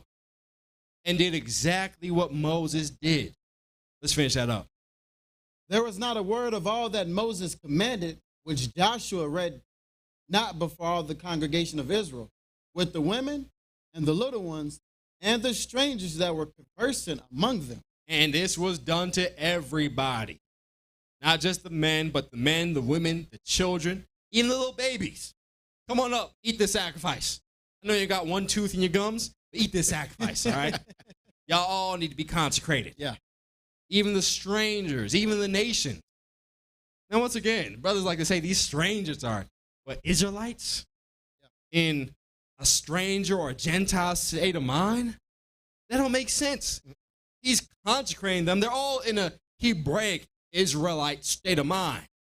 Ain't nobody not in it. These strangers are Gentile. He brought Rahab back up and said, hey, you need to consecrate again. You probably helped Achan steal that Babylonian garment. Talking about that's your culture, that's your heritage. You need to get consecrated again. Yeah. All the nation, all those who are not of Israel by blood, all those who are conversant amongst them, who are well aware of the covenant of Moses, all of them got consecrated in this covenant and established it again. We see a long history of our forefathers doing this. You don't do the consecration once. That's it. You do it all the time. I won't say all the time. If you keep it, if you uphold it, you're good. Once you walk away from it, you got to do it again. You walk away from it, if the Most High is merciful on you, I should say, you got to do it again. If Satan deceived you and caused you to walk away and cause a breach between the children, do it again. Same thing in this divine covenant. The Messiah didn't just do it once, and now everybody's covered. All you got to do is embrace Jesus in your heart. That's not it. Yes, he did that sacrifice once, but all of us individually have to come and partake in that sacrifice. If not, you will not receive of the blessing of Biqa. Let's drop that. Let's go to Nehemiah chapter 9 and Priest Uriah. And then if Priest Rashim, if you would get first Maccabees, go to the first chapter. So we'll see a long history of our brothers doing this. And once again, this is just a shadow of things to come. But we can understand what's going to happen in the future, what happened to this divine covenant by looking at what they did in this physical covenant. So we see Moses bringing forth that consecration for the covenant the Most High caused him to establish. That was that first one for Moses' covenant. Following suit with Abraham, who offered sacrifices. Same thing following with Noah. Unfortunately, all of them had to do physical sacrifice. Joshua came again and said, y'all have walked away from Moses' covenant. We must establish it again. Darkness has covered the earth. Let's bring forth that light once more. And so Joshua consecrated the people. And they upheld it for a time. But after Joshua passed away, the children of Israel began to walk wicked. Actually, even in times of Joshua, they went to go conquer a place and said, don't kill everybody. This Jebusite can be my servant. The Most High said, this is going to be a snare and a thorn in your side. They did not keep that covenant because those nations were going to remember their wickedness and then follow and then start telling the children of Israel about it. 20 years later, 30 years later, 40 years later, or next generation, they're going to remember what their fathers did and say, I want to institute that moon worship again. Hey, Israel, I know you worship Yahweh, but the moon is good too. Why don't you just do both? And that is an abomination. And so the book of Judges is all about the children of Israel, after Joshua, turning back to their own wickedness or the wickedness of the nation, and Most High cursing them. And then raising up a strong man and said, get back to this covenant. And they would do that for his lifetime, whether that be 40 years or 30 years or 20 years. They'd be righteous. And when he would pass away, Israel would be like, that moon looking real bright. Let me go back to that. Yeah. And the Most High would start the cycle all over again. Punishment, curse, as they agreed to in that covenant, raise up a savior and bring forth blessing. But the children of Israel were always hard-headed, and it was a long, long book of back and forth, ebbs and flows, ups and downs, until it came to the wickedness of the kings. And their wickedness was so great, the Most High had to wipe them, eviscerate them off the face of the map. And now comes Brother Nehemiah, the Tarshath, this righteous man standing up to bring forth that covenant again, just like he did, just like Moses did, just like Joshua did. Let's pick it up in Nehemiah 9. And we can pick up in the first. Now on the 24th day of this month, the children of Israel were assembled with fasting and with sackcloth and earth upon them. And the seed of Israel separated themselves from all strangers and stood and confessed their sins and the iniquities of their fathers. All right, so now they were in a time of lamenting and fasting. Coming in the 24th day of the month after the feast of the 7th month, and then they got back to their fast. They had to stop their fasting. It's the feast, just like we talked about. Don't get involved in emotions. They recognize we are destroyed, we are downtrodden, we are nothing. We are coming right out of captivity, and we're crying because of the slavery, the bondage that the Most High put on his chosen people. That used to be great. But they had to say, stop being emotional and do the commandment of Yahweh. Keep his feast. And so they did that. Right after it was over, all right, let's get back to fast. Let's get back to lamentation. And so they did that, separated themselves from the people, and got back busy in their covenant. And so let's jump down to the 38th verse. And we see now all throughout this chapter that they were lamenting and talking about their history and their culture and how the Most High established these covenants with great men and brought them through all these periods of time up until where they were today, coming out of the destruction of Babylon. And in doing so, the Most High was merciful upon them. And because he was merciful, this is what they were going to do. Nehemiah 9 and 38. And because of all this, we make a sure covenant and write it. And because of this, we make a sure covenant. We are in covenant once again with Yahweh. They had to be consecrated again. They didn't just come out of Babylon and say, oh, Moses did it, 500 years ago. We're good. Absolutely not. Get back in it. Embrace that covenant again. Actually do something. Do exactly what Joshua did. Make it sure, make it stable, make it steadfast, and adhere to it. Say amen to each of these points and be obedient to it and give that sacrifice. Let's read on. Read that verse again. And because of all this, we make a sure covenant and write it. And our princes, Levites, and priests seal unto it. So now they set up the same thing. They had the princes, the elders of the tribes of Israel, 6 on one side, 6 on the other, bringing forth the blessing and the cursing. And the Levites coming, the priests sealing the people in it, bringing forth the oblations and sprinkling them the blood, and said, behold, this day you are become the people of Yahweh once again. There is an actual process to this. You don't get on your knees in front of your bed and say, I accept the blood of Jesus in my heart. That does nothing. Where are the princes? Where are the heads of the tribes? Where are the Levites and the priests to give the oblation and to seal the people into it.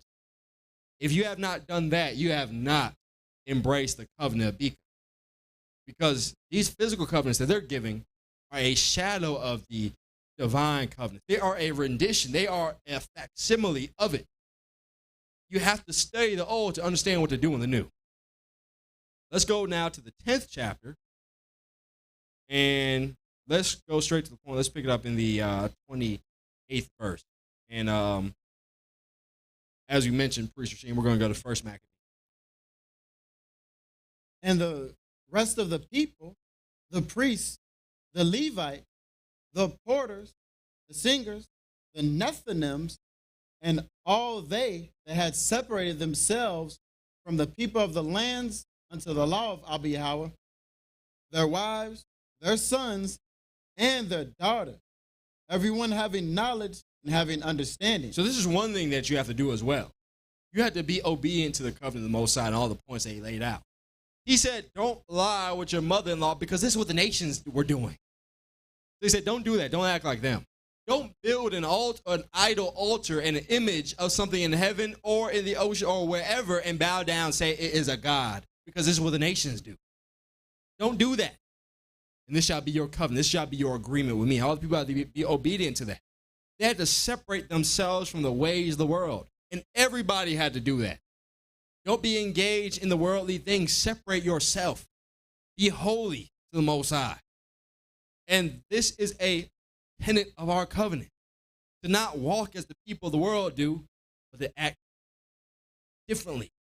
To act according to what the Most High told us. This is the same thing Abraham was doing. When he would go into a new land, he would be like, these people are wicked. We got to do something different, all right? Matter of fact, Sarah, you're going to hide because I know these are wicked people. They're going to say, I don't care if she's your wife. I'm going to kill you and take your wife. Most High said, don't do that. Vow that you will not do that. Angels came and he was like, oh, hold on. Yeah, exactly. Angels had to come and tighten him up. Give him some terrible dreams and say, what in the world is going on? And not just him, not just, was that Abimelech, not just him, but he had to come to all the people, the servants. If it was just him, he might be like, right. But it came to the servants too, and they said, something happened to me where I saw my head get chopped off. And I saw Sarah right there, and she was laughing. Abimelech said, I had the same dream too. Something is going on. And so, but Abraham said, we need to not be like that. We need to take some precautions because these people in the world are wicked, and they do wickedness. We have to be different than them. The angel told him, he said, you're a dead man walking. Yeah, exactly. He said, you're not going to wake up from this. You will not see tomorrow. You had to wake up in the night and make that arrangement. He said, you will not see the sun. But we see they separate themselves from the people, from the ways of the world, from the Babylonian culture that they were engaged in. This is part of us embracing that divinity, not the carnality. The carnality wants to be a part of the things of the world. Carnality wants to celebrate the 4th of July. Carnality wants to go out and vote.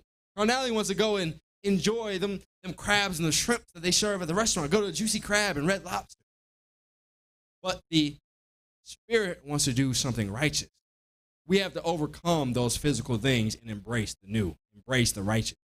These brothers had to do the same thing. Now, once again, it was physical worship, and in doing so, Satan was always able there to deceive them. But let's see how they did it, because this physical worship is a shadow, a resemblance of what we're to do in heaven. Let's read on. Verse 29. They clave to their brethren, their nobles, and entered into a curse and into an oath. They entered into a curse and an oath, just like Joshua did. Brought forth the blessing and the curse through their vow offering. Just like Moses did, brought forth the blessing and the cursing. And they entered into it. And they made their vows. They offered those oblations just like Joshua did, just like Moses did. He's going to tell you clearly. It was according to how Moses set it up. Let's read on. To walk in the Most High's law, which was given by Moses, the servant of the Most High. So they did that same vow offering.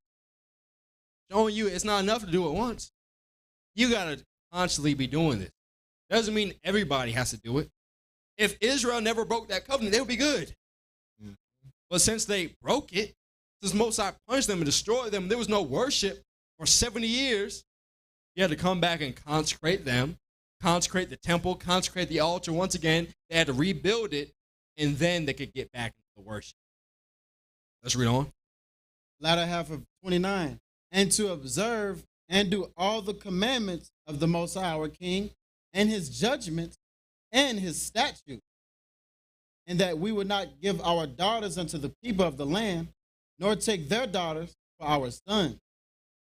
All right, so they separated themselves from the people and kept the covenant of Abba Yahweh. But we see that they were consecrated again. They consecrated themselves. Anybody who was estranged from Abba Yahweh, it wasn't enough that Moses just offered the sacrifice. If that was the case, why would you have to circumcise your son on the 8th day? All the newborns had to be consecrated again. And the circumcision is not just a snip, snip, and you're done with. It is bring that oblation, bring that sacrifice. Make these vows. Say them again. The priest had to be there to bring forth the consecration. And if this is a resemblance of what's done in heaven, the covenant of Biqa was done the same way. The Messiah didn't just do it once. And that's good forever. That's good for everybody. He said there was going to be light by the apostles, and then Satan was going to come and bring forth the old darkness for the rest of the 7,000 years. You think it's enough to just wake up and say, Jesus, I love you? You had to come and bring your oblation. You had to be consecrated in that covenant, just like our forefathers did. Once that covenant was broken, they had to come back and do it again. They had to come back and consecrate again and again and again and again. And anybody born in this world had to be consecrated on the 8th day. It wasn't enough just to say Moses offered that sacrifice 500 years ago. No. Come and give that sacrifice again. Be consecrated again. He said daily sacrifice. Absolutely. Daily. You got to keep that covenant daily. You start walking away from it, you might need to do that consecration again. Messiah ain't going to come down and start the covenant again, but he has priests on the earth to come and say, leave Achaia, come to Biqa.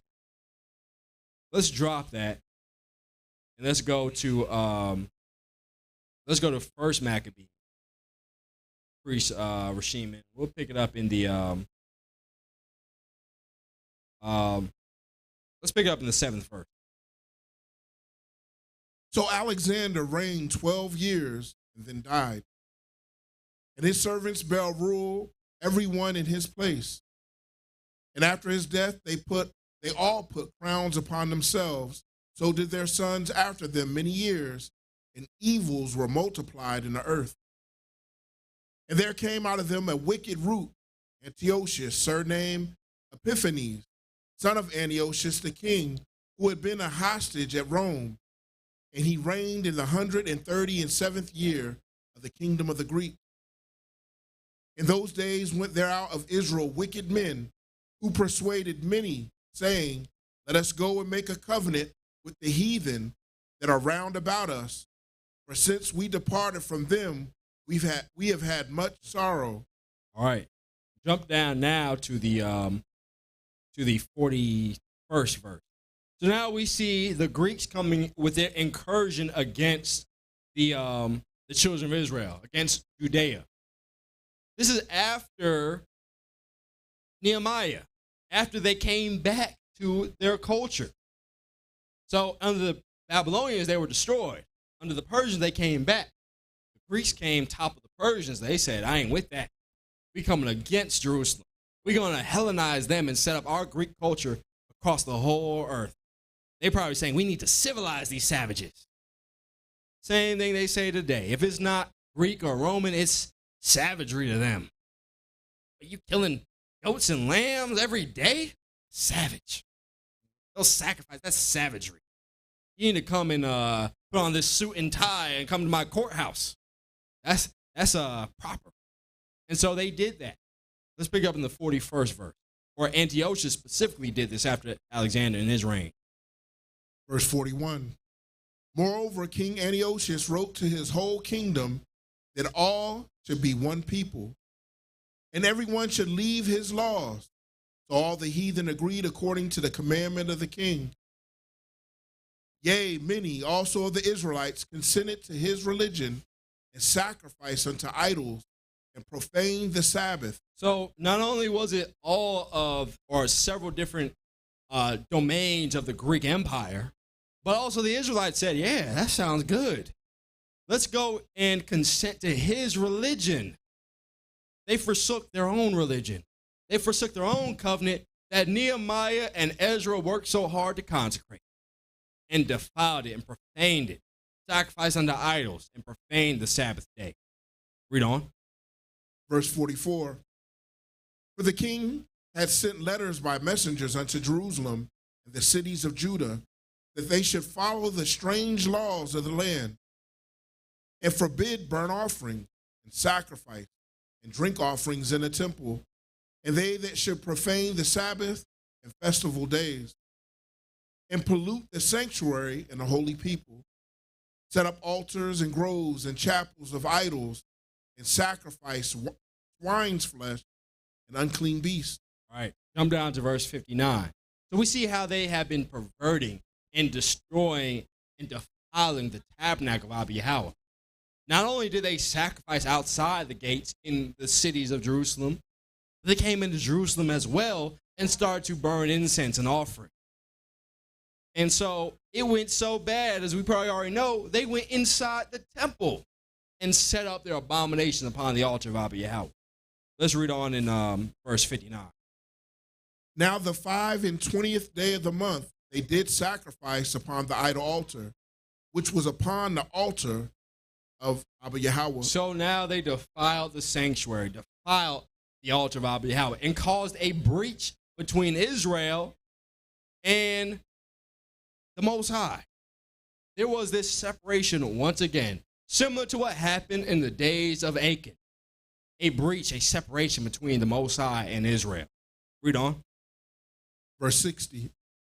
At which time, according to the commandment, they put to death certain women that had caused their children to be circumcised. And they hanged the infants about their neck, and rifled their houses, and slew them that had circumcised them. Howbeit, many in Israel were fully resolved and confirmed in themselves not to eat any unclean thing. Wherefore, the rather to die, that they might not be defiled with meat, and that they might not profane the holy covenant. So they then died. And so there were commandments sent out that said you will not keep burnt offering, you will not keep Shabbat, you will not even bring forth circumcision.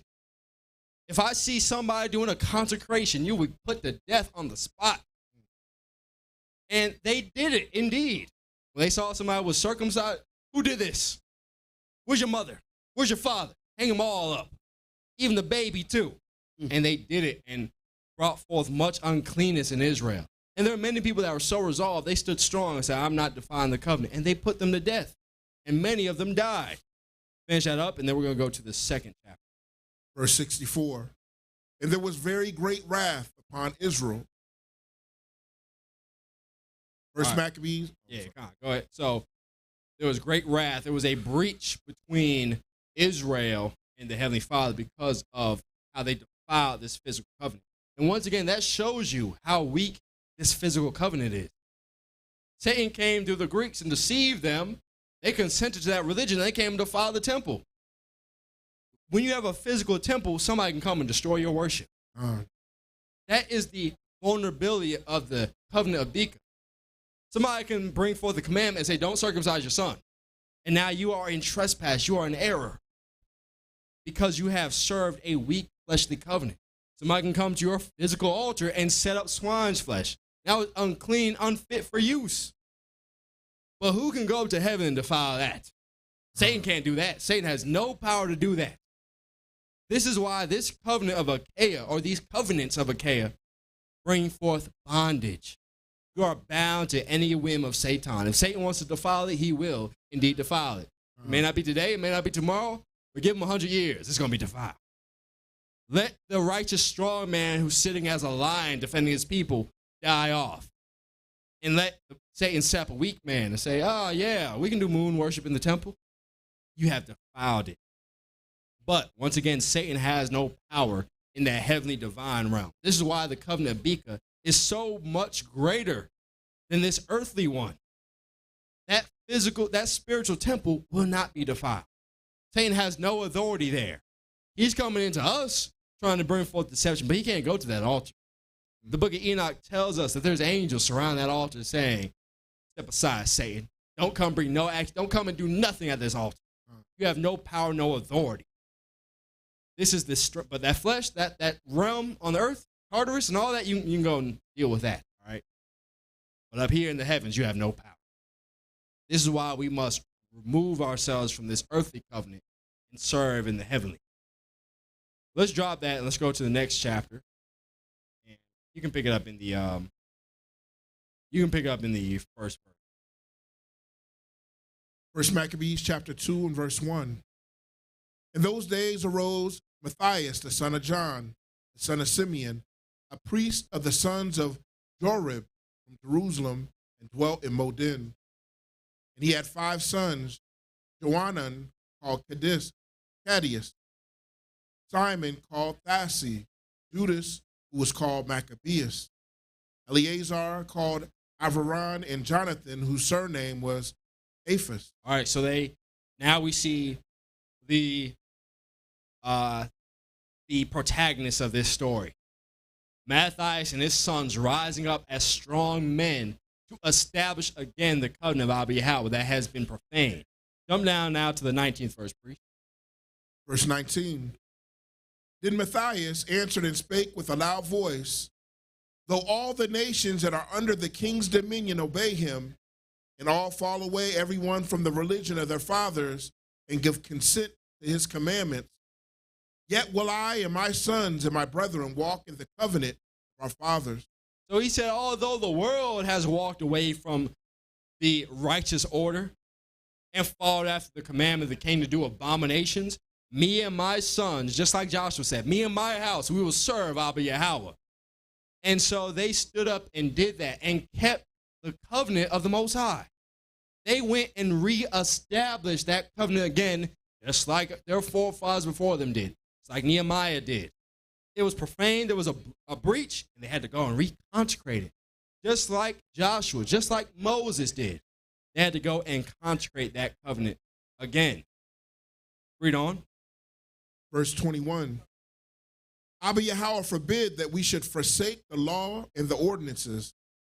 We will not hearken to the king's words to go from our religion either on the right hand or the left. This is what we need to, this is the mindset we need to have. I ain't going to the left, I ain't going to the right. Is it written in the scriptures, the Most High give me charge to this? Then I ain't doing it. 4th of July, it may look, I don't see no idolatry, and I guess I can go in and get, absolutely not. Most High didn't tell you to do that. Where's your Passover oblations? You talking about all these other days. Oh, Memorial Day ain't too bad. I'm going to just go to a cookout. Absolutely not. Come to the real Memorial Day. A brother in the book of Maccabees, Brother Simon, set up a day of memorial. Where's your oblations on that day? Forget, that Babylonian, Greekish, American Memorial Day. All these wicked customs of the world. Forsake that. He said, I ain't going to the left nor to the right. I'm going to be like a horse with bit and bridle on my head. I ain't looking this way nor that way. I'm going straight. Most I ain't said it, I'm not doing it. I'm going to keep this covenant. We have to have this same resolve because the world is doing the exact same thing. Look at what Kamala said. I ain't do nothing for black people. I'm doing something for all people. Mm-hmm. She basically said, we're all one. We don't need to do anything special for anybody. We're all, but I bet you she's going to do something special for the desert penguins. I bet you she is, if she gets elected. To the utmost. Absolutely. To the utmost. But we don't get nothing special. I bet you, just like Joe Biden going to have some LGBTQ plus AI, whatever it is, have some bills for them. But but black people get nothing? What did Joe Biden do when he first got into office? I'm going to pass an Asian hate bill. So he did something special for the Asian, for LGBTQ. You did something for the Khazars. He didn't do nothing special for black people. Right. And you want to talk to us like, oh, we're all one. We're all together in this. We're all Americans. We need to reject that. Police brutality, what is that? Yeah. I don't see no police brutality. Police are fair. Yeah. What did that police officer say when what's the sister's name in Chicago? Sonya Massey. Yeah. Sonya, yep. I don't know if anybody heard the clip.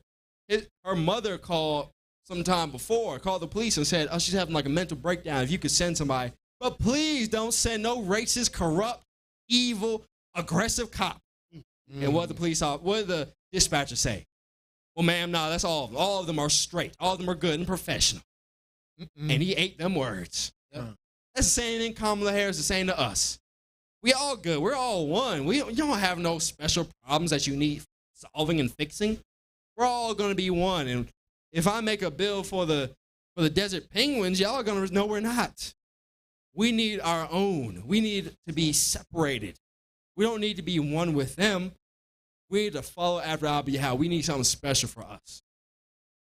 And so Matthias and his sons were firm in that. I ain't going to the left. I ain't going to the right. I'm doing what the Most High told Israel to do. If the world doesn't want to do it, to hell with the world. I'm going to do it anyway. Now, jump down now to the 39th. Verse 39. Now when Matthias and his friends... Actually jump to the 40. Verse 45. Then Matthias and his friends went round about and pulled down the altars. And what the children soever they found within the coast of Israel uncircumcised, those they circumcised valiantly. So they went and broke down all the altars to their idols. And once again, reaffirmed the covenant. We're not going to go through it today, but we've shown that circumcision is the mark, is the sign of a covenant. Once again, it wasn't just a snip, snip, you're good to go. It was, come and make these vows, young man. I know you 12 already, but we need to circumcise you. Obviously, they're doing it according to the flesh, but also brought forth the sacrifice. We're going to set up an altar, and we're going to read Deuteronomy 27. And you're going to say, I'm unto that. And you're going to be circumcised not just in flesh, but in heart as well. Or you were supposed to be anyway. And so he went again and set up the consecration because there was a breach between the Most High and Israel. There was great wrath in those days. Let's go to the second book of Maccabees, pick up in the first chapter, and see what they also did. Pick up in the first chapter. We'll pick up in the first one. Second book of Maccabees, chapter 1 and verse 1. The brethren, the Jews that be at Jerusalem and in the land of Judea, wish unto the brethren, the Jews that are throughout Egypt, health and peace. Abba be gracious unto you and remember his covenant that he made with Abraham, Isaac, and Jacob, his faithful servant, and give you all a heart to serve him and to do his will with good courage and a willing mind, and open your hearts in his law and commandments and send you peace. All right, jump down to verse 18. We'll start in verse 18. And so we see now that these righteous men standing up as lions said, remember the covenants. Remember what he said to Abraham, to Isaac, to Jacob. Fulfill the covenants. And he said, also, you must overcome. Don't get caught up in this physical worship. I know we're still in the time where we need to set it up again. But don't get so caught up in that. Receive the peace in your hearts. Have a perfect heart with Abiyah. Overcome the flesh and worship him in spirit, which we know they would fall short of the mark. Anybody who knows about our history, they would indeed do that. But let's jump down and see also what they did in the 18th verse. Therefore, whereas we are now purposed to keep the purification of the temple upon the 25th day of the month of Caslu. So they purified the temple. The purification doesn't just mean they scrubbed it with some Ajax. That means they did what Moses did when he consecrated the people. That he offered sacrifices and sprinkled on the book, sprinkled on the people, and sprinkled on the altar. And it was purified and ready for service. But they didn't just scrub the pork juice off. No, they actually went and destroyed the altar and built a whole new one. And then went and consecrated according to the covenant that Moses set up. He did the exact same way. Read on. Continuing in verse 18. We thought it necessary to certify you thereof, that ye also might keep it as a feast of tabernacles. Now, as a side note, we're not going to go through it. Many people talk about this is a whole new feast. This is the Feast of Dedication, 9th month, 25th day. You're wrong. He said, keep it as if it were tabernacles. They missed tabernacle. They talked about in tabernacles, they were in the wilderness like beasts. They didn't have a temple at that time. Well, they finished it. They built it in the same day that they defiled it. And so they consecrated then. They weren't going to wait a whole another 6 months until tabernacles came around. They should consecrate it now. This is the same mindset we need to have. Don't wait. Don't be like, oh, I'll do that next week. Oh, tell me when the next feast is. I'll come in. No. Consecrate it now. Stop in your tracks and do it now. So we don't keep 9th month, 25th day as a high holy day, but we do remember what our brethren did at this time. How the Greeks have the abomination of desolation on the 15th day of that month. And we come on the 25th day asking the Most High for his mercy to be upon us and to consecrate us. But this is not Feast of Dedication. This Feast of Dedication is the Feast of Tabernacles. So they kept it as if it were tabernacle because they missed it. But after that, they weren't keeping 9th month, 25th day. After that, they were keeping the Feast of Tabernacles, 7th month, 15th day for 7 days. And rejoice on the 8th day. But let's finish that up and we'll move on from there. The latter half of verse 18. And of the fire which was given us when Nehemiah offered sacrifice. After that, he had builded the temple and the altar. But when our fathers were led into Persia, the priests that were then devout took the fire of the altar privily and hid it in a hollow place of a pit without water, where they kept it sure, so that the place was unknown to all men. All right. Now we're going to drop this. And Preacher Ryan, if you give me Jeremiah 33. And we'll pick it up in the, we'll go straight to the point in the 19th verse. And so now we see a long history of our brethren, our forefathers, consecrating this covenant in their earthly worship that was symbolic of the heavenly divine. Now the men, bold and strong, knew this was just a resemblance. This was just a token for us to have as carnal men to go and do this worship. But just like Judas said, brother, have this peace in your heart. Have it in your mind and serve the Most High according to that divine covenant. Even though you're in the flesh, overcome that flesh with this divinity. Same thing that Joshua said. We must serve the Most High in spirit and in mind. Just like Moses said, it is in your heart to do it, in your mouth to speak it. Don't get so caught up in the flesh. Overcome the flesh. But we know the woes of our people, loving Achaia more than they love Biqa, and started following into that earthly worship again. So brothers like Judas and Matthias and Simon, they overcame. Most High willing, we'll see them in the resurrection. But some of our brothers and sisters afterward, they fell short of the mark. We see, once again, Moses overcame. We already saw him in his divinity when the Messiah was transfigured. We already saw Moses there coming from the 2nd division. What's up, the Messiah? What you need?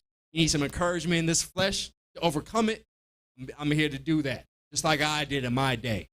We see Joshua there in the 2nd division. But you see brothers like Achan in the 4th division, or that 3rd division, burning up. We see people like those kings that were wicked and that loved carnality instead of the divinity of Biqa, who brought forth that curse and that plague and the scourge of Babylon. We see after Matthias and Judas Maccabeus and Simon reinstituted and reconsecrated that covenant, that there was once again a breach. Once they passed on and other men started to reign, that they started to go wayward. And after these men, you start to see the rise of the Pharisees. And they loved physicality. They were so caught up in the law, in the physicality of it, they rejected the spirituality of it. Just like the Messiah said, they paid tithes of mint and anise. And they do this, and we should do this too, but they reject the weightier things of judgment, of the love of Yahweh, of faith, of righteousness. They love the physical, serve the physical to the T, but in spirit were wicked. Whereas they would say, don't commit adultery, brother, and see a man's wife and say, I wish I could commit adultery with her. But just because you don't physically do it, don't mean your spirit is righteous. You are solid in that covenant of Achaia. Satan has your mind gripped and grasped in the bowels of iniquity.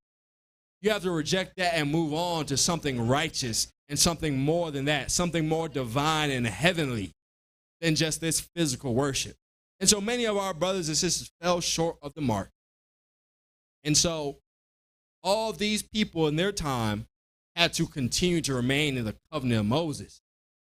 But a promise was given to our forefather David, as we all know, a great covenant by which we can actually overcome the covenants of Achaia. Let's pick it up in Jeremiah 33 and pick it up in that verse I told you to pick it up, which is 19. Yeah.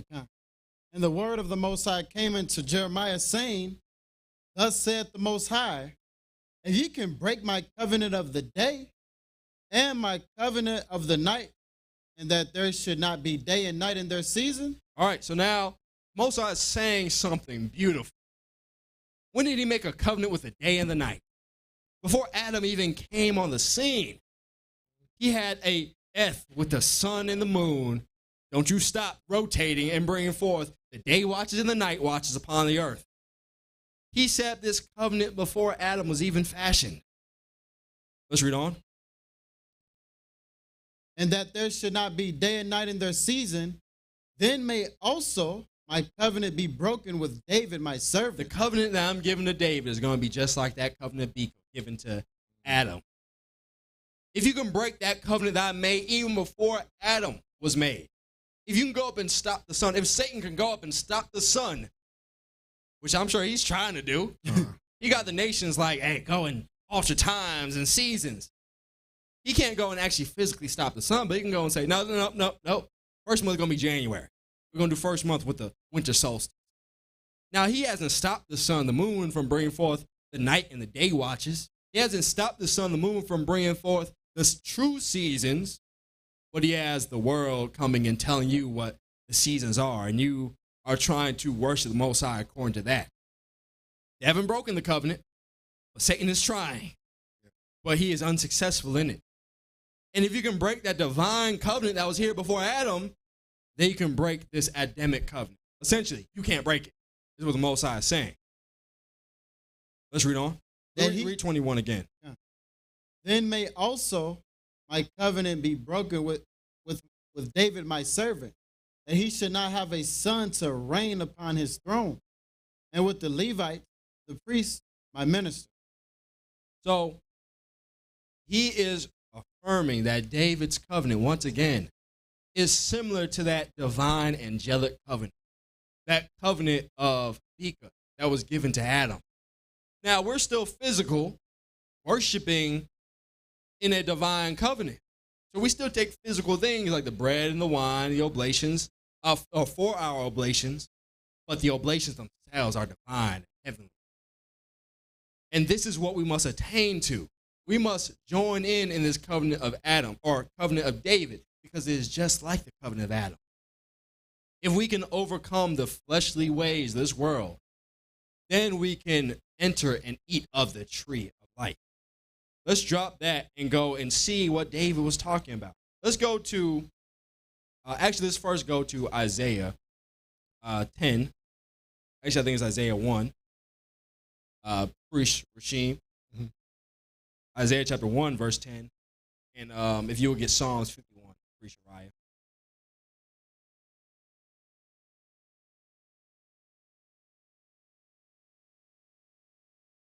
Uriah.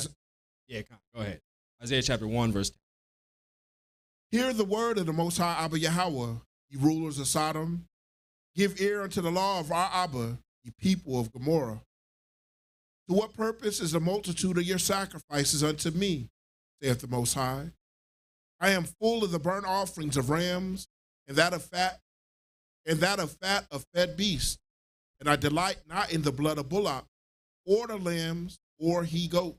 So now we see the Most High giving this prophecies after David has come on the scene, saying, what are these offerings that you're giving me in the flesh? I don't want them. Have you not heard the words of all the prophets? Of Moses, who said, put this in your heart? Of Judas Maccabeus, who said, have peace in your hearts?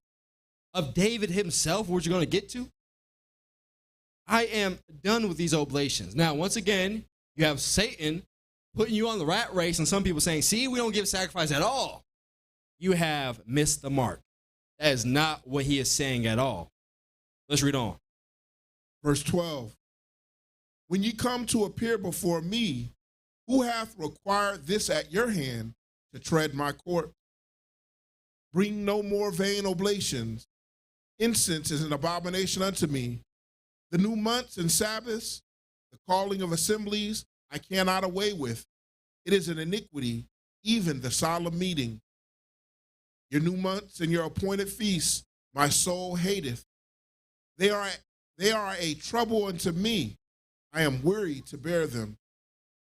And when ye spread forth your hands, I will hide my eyes from you. Yea, when ye make many prayers, I will not hear. Your hands are full of blood. All right, go drop that and go to 2 Ezra 1. Pick up in the 28th verse. And so now we see the Most High saying he doesn't want these oblations. And once again, you have the unskilled and the unlearned thinking this means just no more oblations at all. No more feasts, no more new months, nothing. You are wrong. You are mistaken. Even the Messiah was doing these feast days. And you want to say that the Most High did not require it. No, you are missing the point. And we're going to go and show the perceptions of other righteous men to show the full understanding of what Isaiah is saying. But in short, Isaiah is saying the Most High doesn't want that physical worship anymore. It's done with. It's over with. Moses' covenant is done with. I don't want that physical oblation because every time you do that, you become perverted. Satan comes and defiles it. Satan comes and sprinkles some pork juice on your oblation, and it's defiled. I don't want that anymore, said the Most High. Come and give the oblation that is perfect, that the Messiah himself will make perfect. Let's see Ezra corroborating the same thing in 2 Ezra chapter 1 and pick up in 28. Verse 28. Thus saith the Almighty, Abba Yahweh, have I not prayed you as like. Thus saith the Most High, Abba Yahweh, have I not prayed you as father his sons, as a mother her daughters, and a nurse her young babe, that you will be my people, and I should be your Abba. So the Most High is saying through the words of the prophets, I called you, not like a master, but I called you like a father calling his son, like a mother calling her daughter, like a nurse calling her babes, to come and be the people of Abba Yahweh. How do you become the people of Abba Yahweh? We already showed it. Give a sacrifice. Be consecrating the covenant. So let's read on with this understanding, with this context. Continuing in verse 29. That you will be my children, and I should be your father. I gathered you together as a hen gathereth her chickens under her wings. But now, what shall I do unto you? I will cast you out of my face. When you offer unto me, I will turn my face from you. For your solemn feast days, your new months, and your circumcisions have I forsaken. So the Most High is not forsaking us. He's not telling us he doesn't want these oblations. He's saying, I have called you to do something greater, but you love being in the pit. You love being in the mud, in the physical covenant, where I called you up to something greater. I'm not going to hear that. I've already called you. I've already told you there's going to be something greater, and you still want to do the physical. I don't want to hear, I'm not going to hear those physicals anymore. I already told you how to get in contact with me. When you spread your hands out, over a lamb being burnt up on the altar. I'm not going to hear that. I'm not going to smell it as a sweet smelling savor. Don't come to the new moons, following the moon and saying that's acceptable sacrifice. I told you how to do it. And if you want to go and do it your own way, I'm not going to hear that. It's like the Most High getting a new phone number. And he told you, this is my new phone number. Calling the old number. Nope. I'm going to keep calling the old number. Look, that phone is about to get disconnected, okay? Here's my new number. I moved from 404 to 678, all right? Call my new number. Nope. I'm calling the old number. It's already locked in my phone. That's it. That's all I'm doing. And when you get a dial tone, you're like, why, Abba? I told you. Call this new one. Let's read on. Verse 32. I send unto you my servants, the prophets, whom you have taken and slain and torn their bodies in pieces, whose blood I will require of your hand, saith the Most High. The Most High sent servant, sent prophet, and the children of Israel did not hear it. They rejected it. They came with words of a new covenant. They said, I don't want to hear that, Jeremiah. Matter of fact, put his head on a chopping block. Cast his body amongst the birds and hang him up. I don't want to hear those words. He came talking about not away with sacrifices, but come and give the Most High the sacrifice that he wanted from the beginning. And they said, I don't want to hear that. I love Achaia. I love this bondage. I don't want no freedom. The Most High said, I will give you bondage then. Let's read on. Verse 33. Thus saith the Almighty Abba Yahweh, your house is desolate. I will cast you out as the wind doth stubble. And your children shall not be fruitful, for they have despised my commandment and done the thing that is an evil before me. This is what he's saying. It's not about I don't want sacrifice on my holy days. He's saying you have despised the commandment that will give you access to the tree of life. I'm not going to hear you because of that. You're caught up in the carnality, the physical sacrifice. Let's read on. Verse 35. Your houses will I give to a people that shall come, which not having heard of me, yet shall believe me, to whom I have shewed no signs, yet they shall do that I have commanded them. That's a beautiful thing, too. These men saw the working of Abba Yahweh and still rejected it. But he's saying, I'm going to raise up another generation. I'm not going to talk to them like I talk to you, but they're still going to do. They're going to be even greater than you. Because just like we went through in the classes about Christians and Israelite clothing, how the Messiah said the children of Nineveh saw Jonas and converted. And the Queen of Sheba saw Solomon and converted. Now there's a greater than Solomon, and y'all want to convert. Here is a greater than Judas, and you don't want to convert. Cursed be you. I'm going to send a greater generation who hasn't dealt with me like you have, but still have that divine faith because they've interacted in the covenant of Biqa. You've interacted with me in the covenant of Achaia. I showed you physically that I exist for your physical body. I'm going to show these people in spirit that I exist. And they shall worship me in spirit and in truth. Let's read on. Your power. All praise. Verse 36. They have seen no prophet, yet they shall call their sins to remembrance and acknowledge them. I take to witness the grace of the people to come, whose little ones rejoice in gladness. And though they have not seen me with bodily eyes, yet in spirit they believe the thing that I say. This is what we must do. And this is what the Most High wants of us. You are serving in a physical altar at a physical temple. And the Most High says, I don't want that. I want those who are assured in heart. I want them so sure I'm not even going to show them physically. I'm going to show them spiritually, and they'll be convicted in that alone. If you're convicted in the flesh, that's all you're going to do is serve in the flesh. I've convicted their spirit, and they shall do it. And they shall receive the rewards of that covenant of Biqa, that covenant of freedom from bondage. You're bound to these fleshly things. But I'm going to set up a generation that will worship in spirit and truth. Let's drop that. Let's confirm this once again with the prophet David in the covenant of David, what he said about these sacrifices, about this physical covenant. Psalms 51 and pick up in verse 15. Appreciate, right? O Most High, open thou my lip. and my mouth shall show forth thy praise. He did not say, get rid of these oblations. He said, let my praise come forth from my mouth. Don't it come forth by how many lambs I offer. Open my mouth, that I shall praise you, like Moses said do. Let's read on. For thou desirest not sacrifice, else would I give it. Thou delightest not in burnt offering. So David even told us cryptically, had the holy singers singing this, not even knowing what it meant, said, you don't want sacrifice. What's David talking about? Just sing it, Asaph. Right. And so they did it. And they sang it, but he's bringing forth prophetic words. You don't want these burnt offerings. You don't want these physical sacrifices. Did he say you don't want sacrifice at all? Let's read on. Else would I give it. Thou delightest not in burnt offering.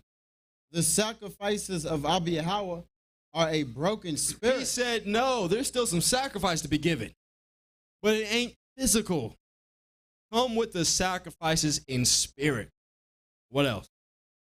A broken and a contrite heart, O Abba, thou wilt not despise. A contrite heart. Coming in spirit and confessing your iniquity, confessing your transgressions, and giving the Most High the peace offerings in spirit is what the Most High wants. He shall not despise that. Read on. Verse 18. Do good in thy good pleasure unto Zion. Build thou the walls of Jerusalem.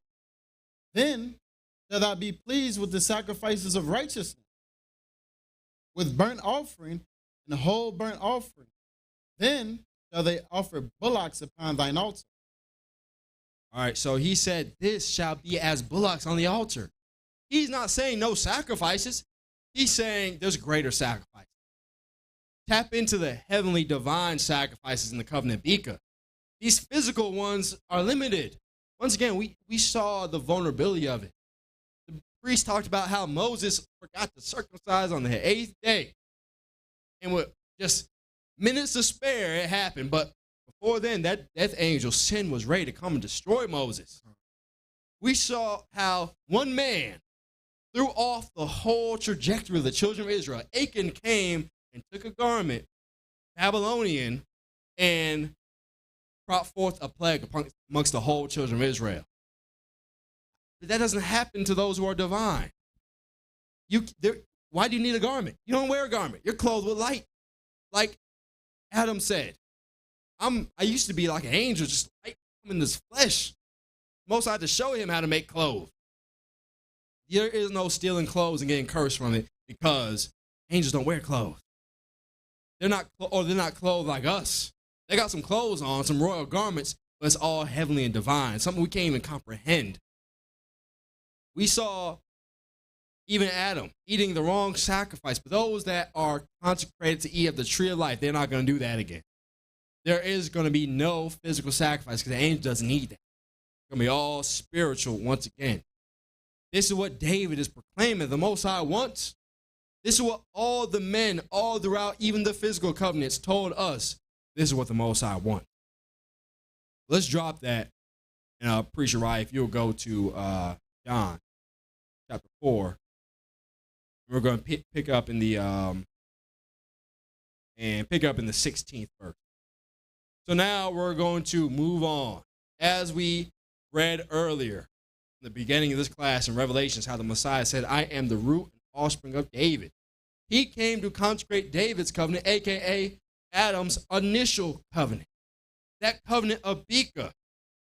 And those who overcome in the flesh will be made spiritual and be able to eat of the tree of life. If you want to work and labor in the flesh, in the physical covenants, you're going to reap just that, physicality, that covenant of Achaia or bondage. But if you want to reap that covenant of Biqa, you shall receive that freedom from that bondage. Let's pick it up in John chapter 4, and you can pick up in 6. Yahweh saith unto her, Go, call thy husband, and come hither. The woman answered and said, I have no husband. Yahweh said unto her, Thou hast well said, I have no husband. For thou hast had 5 husbands. So the Most High is speaking prophetically, knowing her life, but he's speaking prophetically about her, but he's also speaking prophetically about the situation that we're in. You're right, you have no husband. You've had 5 already. And what else? For thou hast had 5 husbands, and he whom thou now hast is not thy husband. And that said is thou truly. And the 6 that you have now ain't your husband either. Now, he's talking about her own works physically, but that was done physically to show something that was being done spiritually. You're right. We've had 5 covenants, and that 6 came, and that 6 is done away with. He ain't your husband either. It's over with. He's on life support. The doctor's telling you pull the plug, but he's still trying to keep him alive. Go ahead and pull that plug, all right? It's over with. Yeah. And go and get a new one. Let's read on. The woman saith unto him, Sir, I perceive that thou art a prophet. Our fathers worship in this mountain.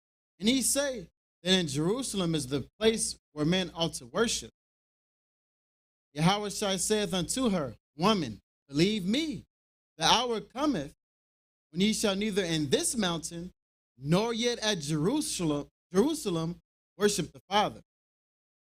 So now the Messiah is coming and saying, let me teach you about this 7th husband you're going to have. You are not going to worship in this mountain that we're at right now. You're not going to go to physical Jerusalem and worship either. These are not how you're going to worship the Heavenly Father in this covenant of Biqa.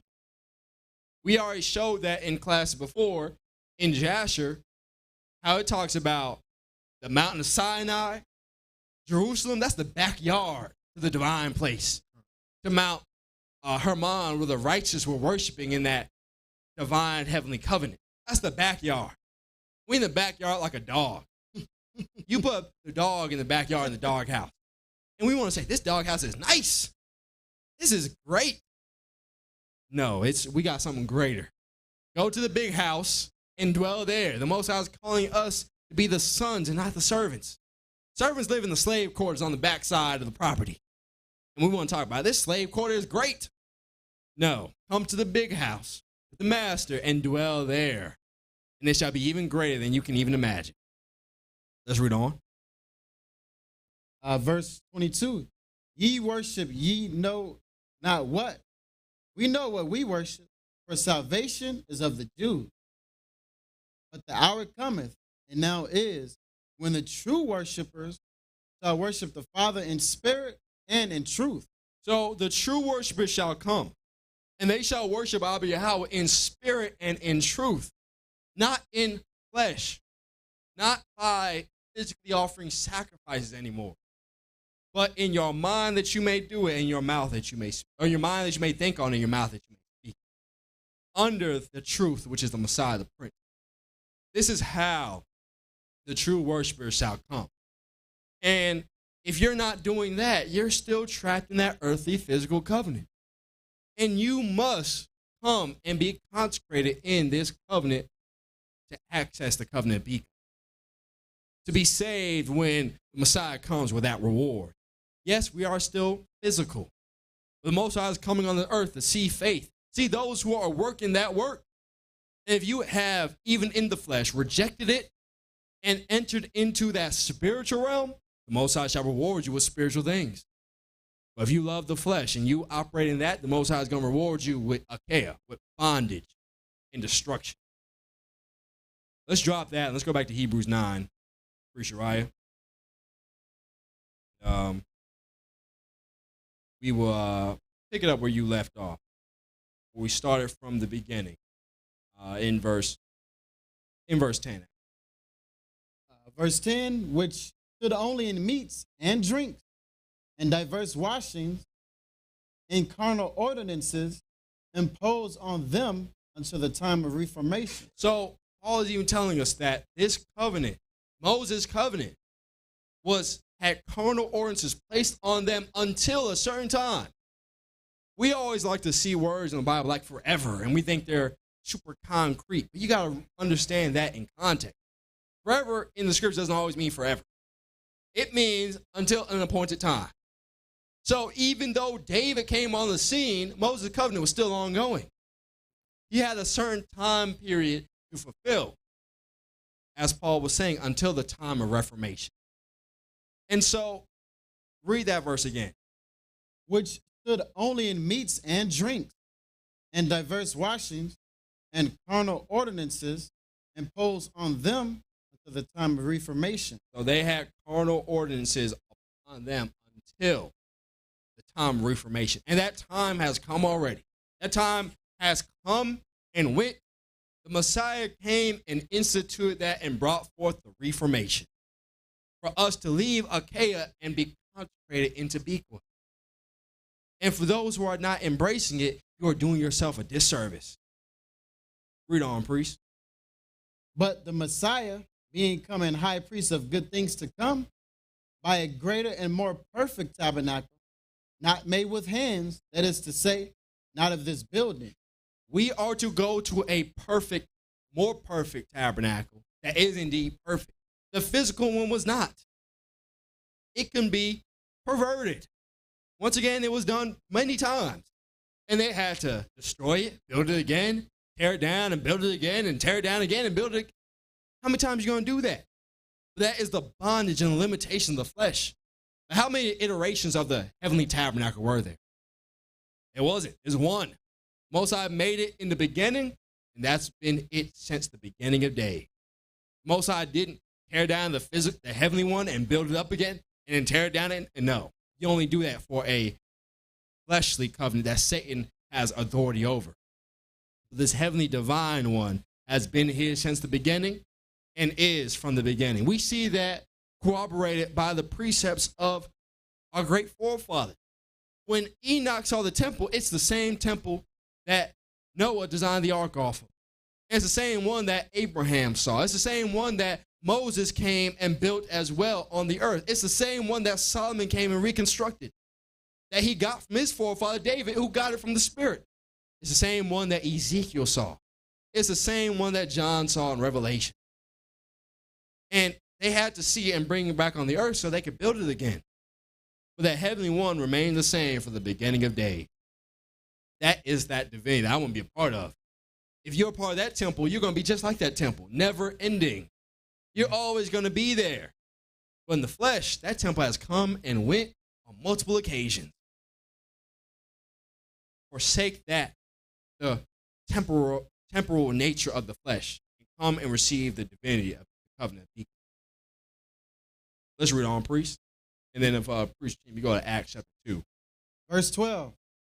Neither by the blood of goats and calves, but by his own blood he entered in once into the holy place, having obtained eternal redemption for us. For if the blood of bulls and of goats and the ashes of an heifer, sprinkling the unclean, sanctified to the purifying of the flesh, how much more shall the blood of the Messiah, who through the eternal Spirit offered himself without spot to Yahweh, purge your conscience from dead works to serve the living Abba.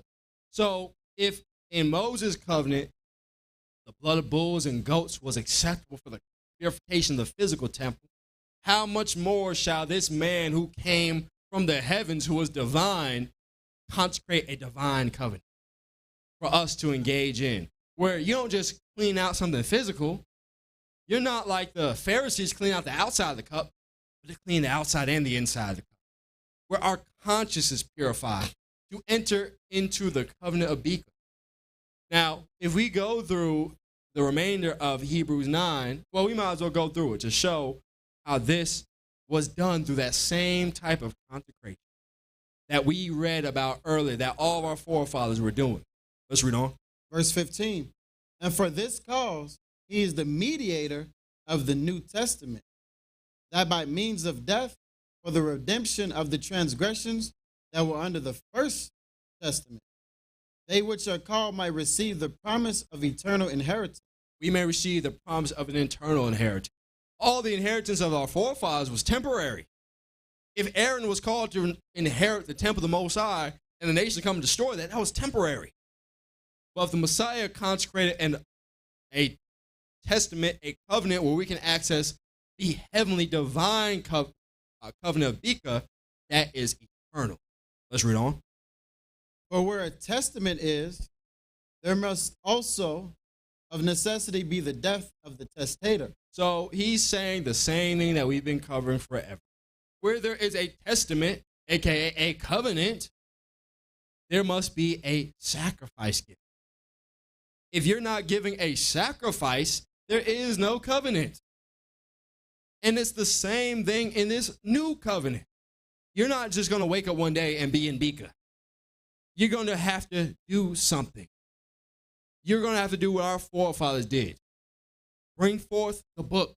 Bring forth the sacrifice, your peace and vow offerings, and be sprinkled with the blood, and have a priest and the princes of Israel proclaim that this day you have become the people of Abba Yahweh, and now you shall be a member of the covenant of Biqa. Let's read on. For where a testament is, there must also of necessity be the death of the testator. For a testament is of force after men are dead, otherwise it is of no strength at all while the testator liveth. Whereupon neither the first testament was dedicated without blood. All right, so he's saying that not that man always has to die to make a covenant work, but that there must always be a sacrifice of blood.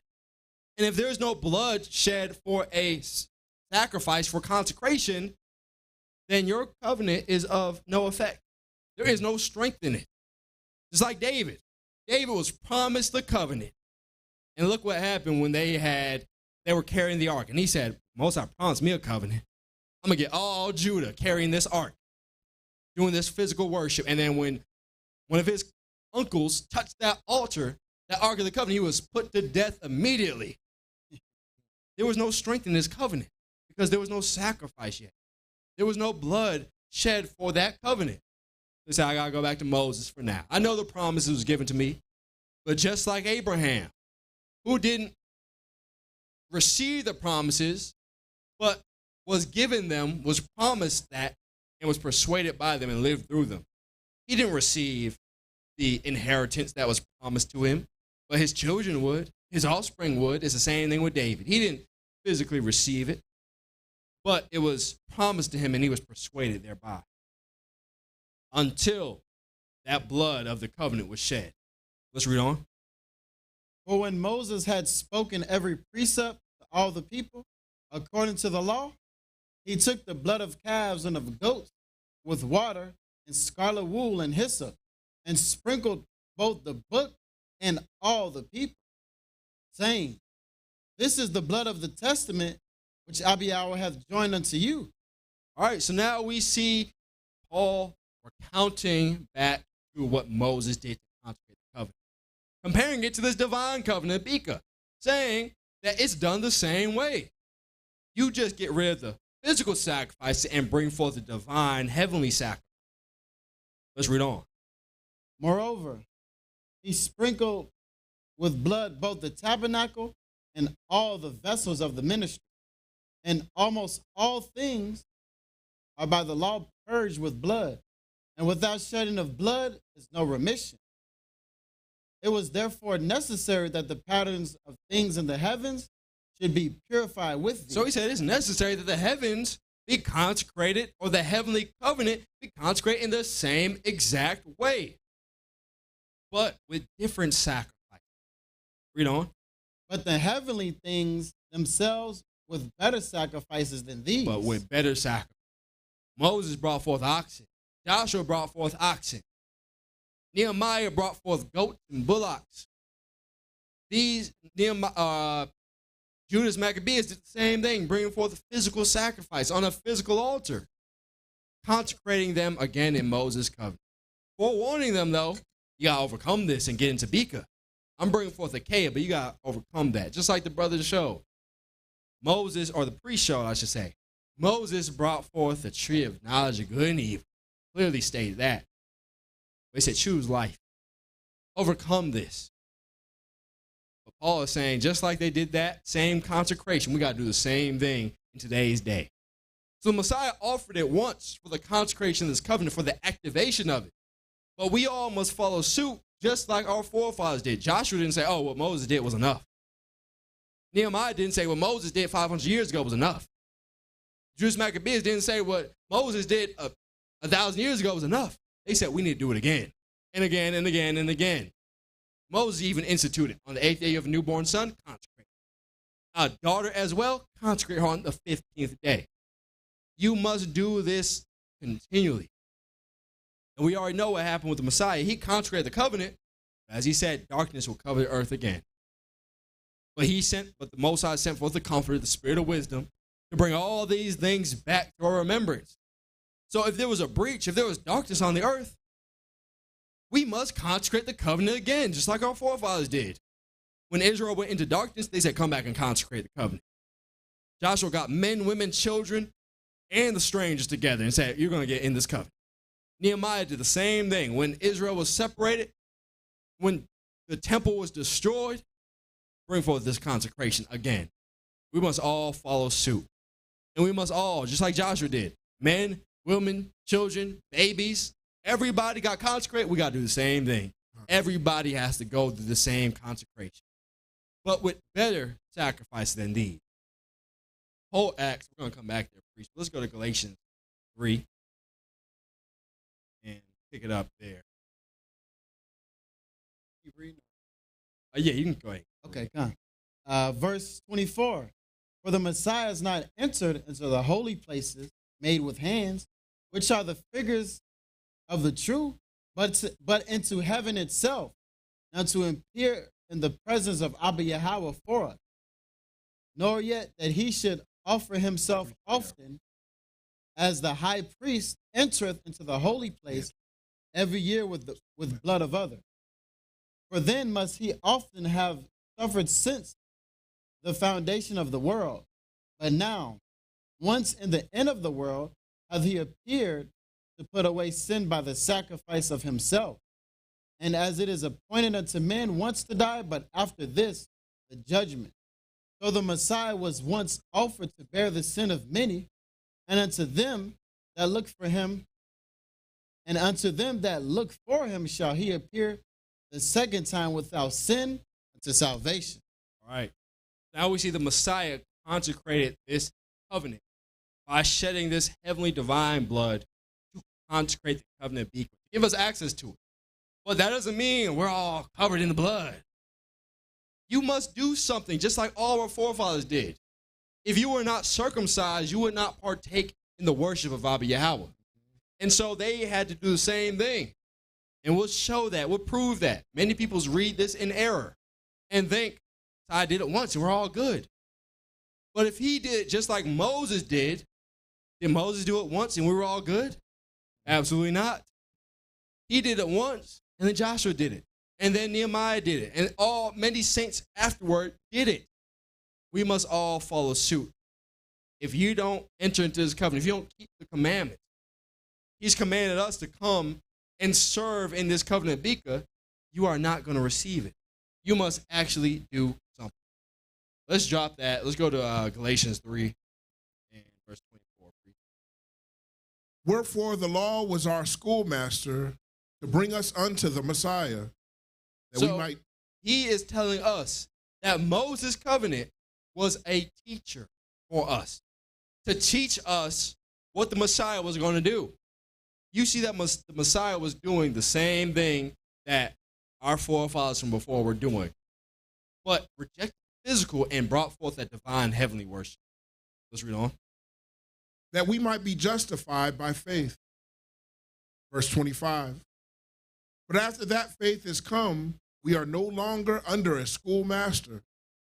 For ye are all the children of Abba by faith in Yahushua the Messiah. All right, so now that the new covenant has come, you're no longer subject to the physical, earthly covenant. You are now subject to the righteous, divine, heavenly covenant. But you have to study and look at the old to see how it applies in the divine and the heavenly. If you don't, you shall be lost. That's why Christians are so lost, because they read the New Testament and they skim through Leviticus and just, this is the boring parts. Let's move on. Let me get back to Galatians. Let me get back to Hebrew. Let me get back to John.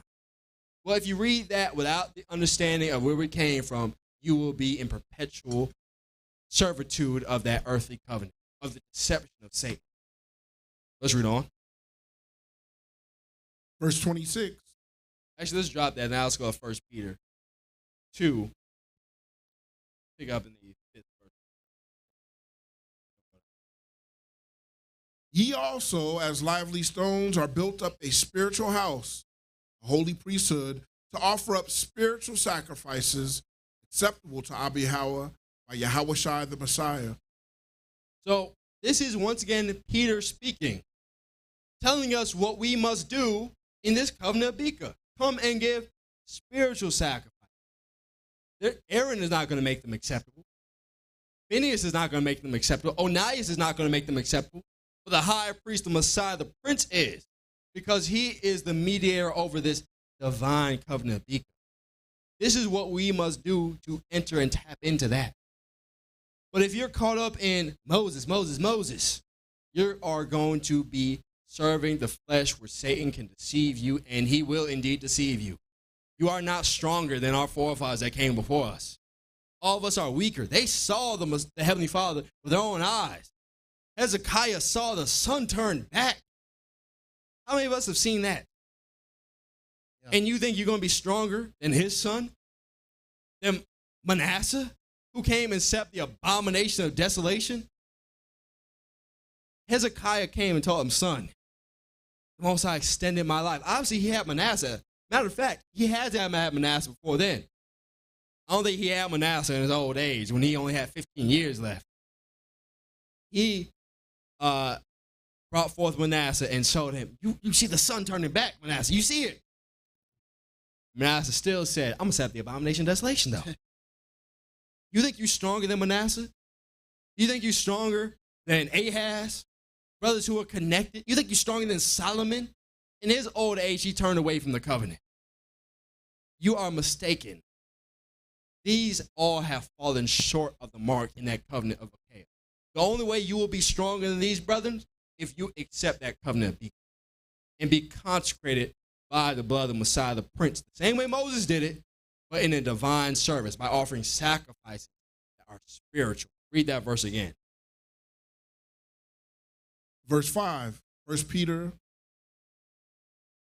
chapter 2 and verse 5. Ye also, as lively stones, are built up a spiritual house, a holy priesthood, to offer up spiritual sacrifices acceptable to Abba Yahweh by Yahushua the Messiah.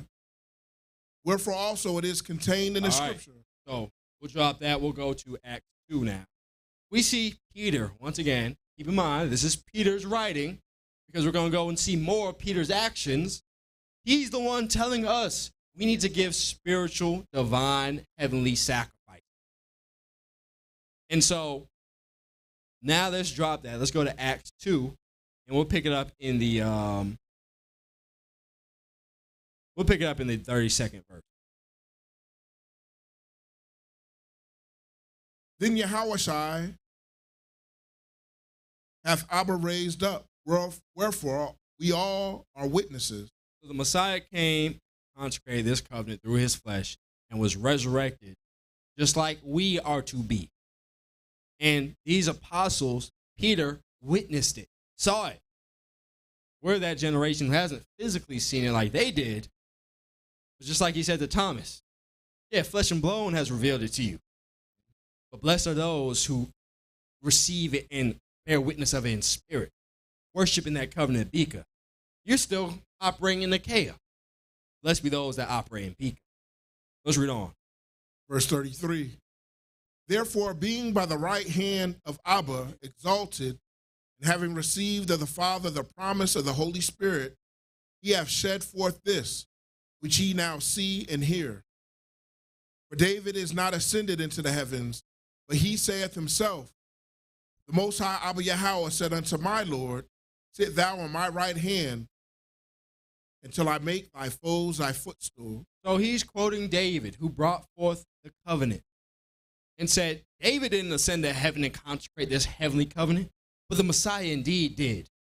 And David prophesied about him, saying, the Most High Abba Yahweh said unto our Lord, the Messiah, the Prince, sit thou at my right hand until I make your foes your footstool.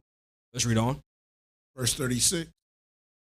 Therefore let all the house of Israel know assuredly the Abba hath made the same Yahushua, whom you have crucified, both Lord and Messiah. Let all of Israel now know that it is the covenant of David consecrated by the Messiah, the Prince, through his heave and wave, crucifixion, and sacrifice.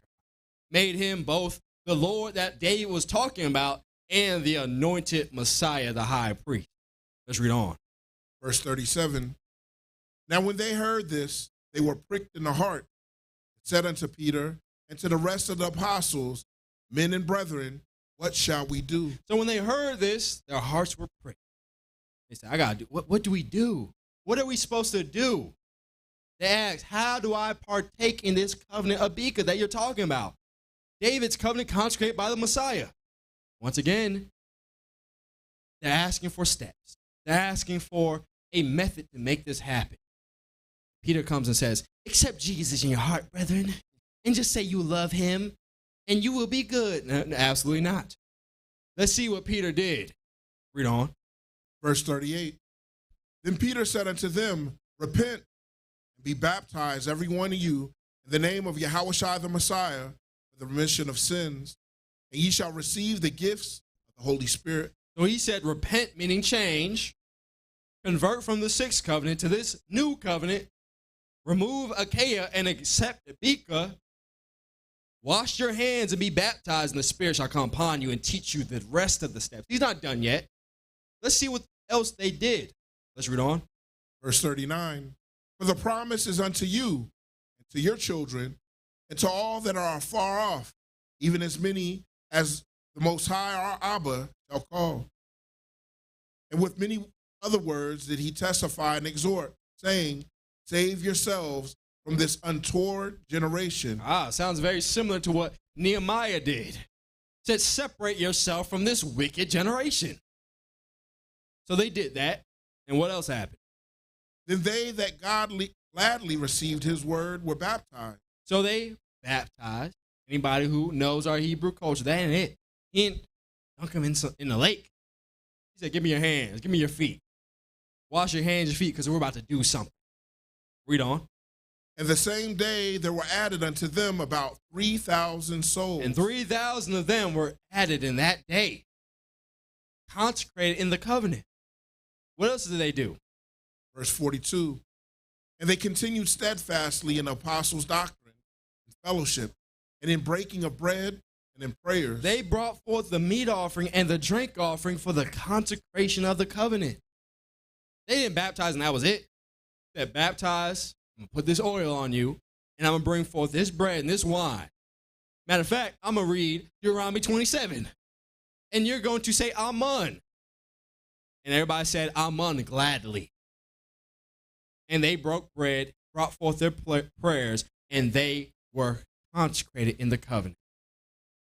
This is what they did, following after the long procession of what our forefathers did, consecrating them according to Moses, or as Moses did, but not according to his covenant, according to a new and heavenly covenant, according to the covenant of David, consecrated by the Messiah.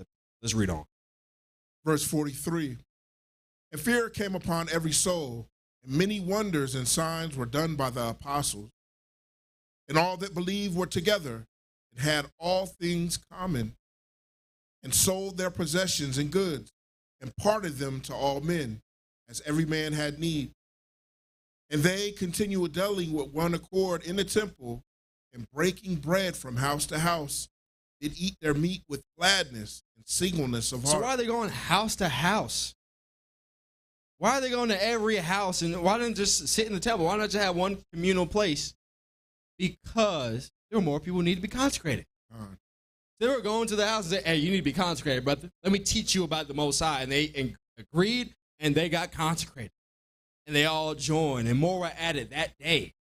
They continued doing this consecration all throughout Jerusalem and all amongst the children of Israel. Let's read on. Verse 47. Praising Abba Yahweh and having favor with all the people. The Most High added to the church daily such as should have been saved. Added to them daily. They're not just baptized, and that's it. They brought forth the baptism, the consecration, the bread and the wine, brought forth Deuteronomy 27 and spoke it and did it. They vowed to it. They agreed to it, and they were added to the covenant. And those were those who the Most High said, you shall be saved. You have to enter into this covenant to be saved through the works of Biqa. If you're not in this covenant, there is no salvation for you. They went house to house breaking bread, not just saying, hey, brother, you hungry? I say, brother, you want to take the body of the Messiah the Prince, the blood of the Messiah the Prince, the blood, the covenant wherewith our Abba has consecrated you? You want to be consecrating this covenant? He said, I'm on. I agree to every point. Now let's drop that in Priest Uriah. If you go to Matthew 5, and we're going to pick that up. And you'll go 1 Corinthians 5, as you were bringing out earlier. Now, some people like to say that the Messiah said, don't vow. This is why we don't do that. We don't do Deuteronomy 27. You ain't supposed to vow. The Messiah said it. We're going to go straight to the point. We've covered this in several occasions, but we're going to go straight to the point in the 33rd verse. Again, ye have heard that it hath been said by them of old time, thou shalt not forswear thyself, but thou shalt perform unto the Most High thine oath. So the Messiah is quoting something that was written to us, that was given to us, saying that our forefathers told us that when we vow a vow, we must pay it. We must do it. Let's read on. But, verse 34, but I say unto you, swear not at all, neither by heaven, for it is Abiyah's throne, nor by the earth, for it is his footstool, neither by Jerusalem, for it is the city of the great king. So some people like to say, this is the Messiah saying, don't swear, don't vow. You're missing the understanding. Once again, time won't afford us to go and read up on what the Messiah was talking about. But he was showing how the Pharisees would say one thing and do the opposite in their chamber of imagery. How they loved the physical, but their spirit was wicked. So he's not saying don't do these physical things. Don't do these things. He's saying your righteousness must exceed the righteousness of the Pharisees.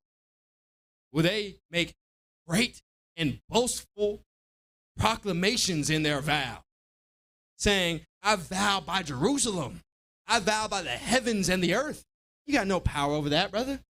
You're making a foolish vow. Let's read on.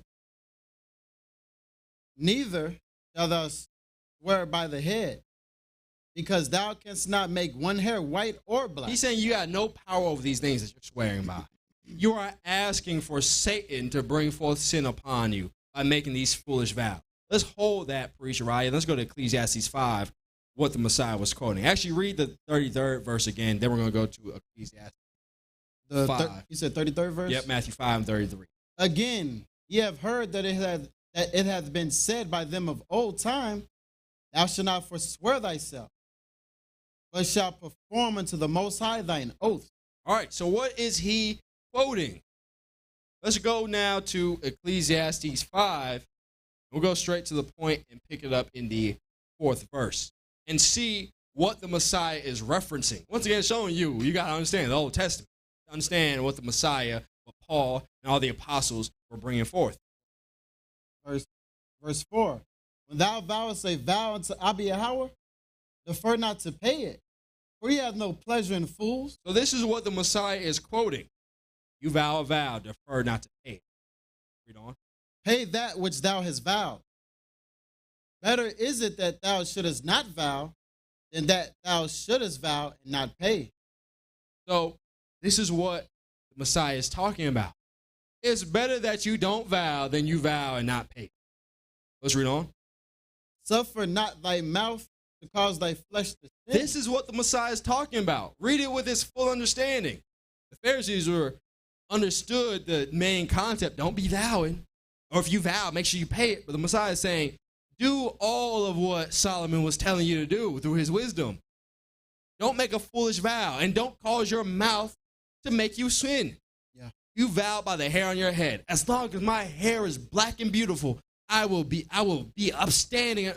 Well, when the Most High makes you old and your hair is gray, now you have transgressed.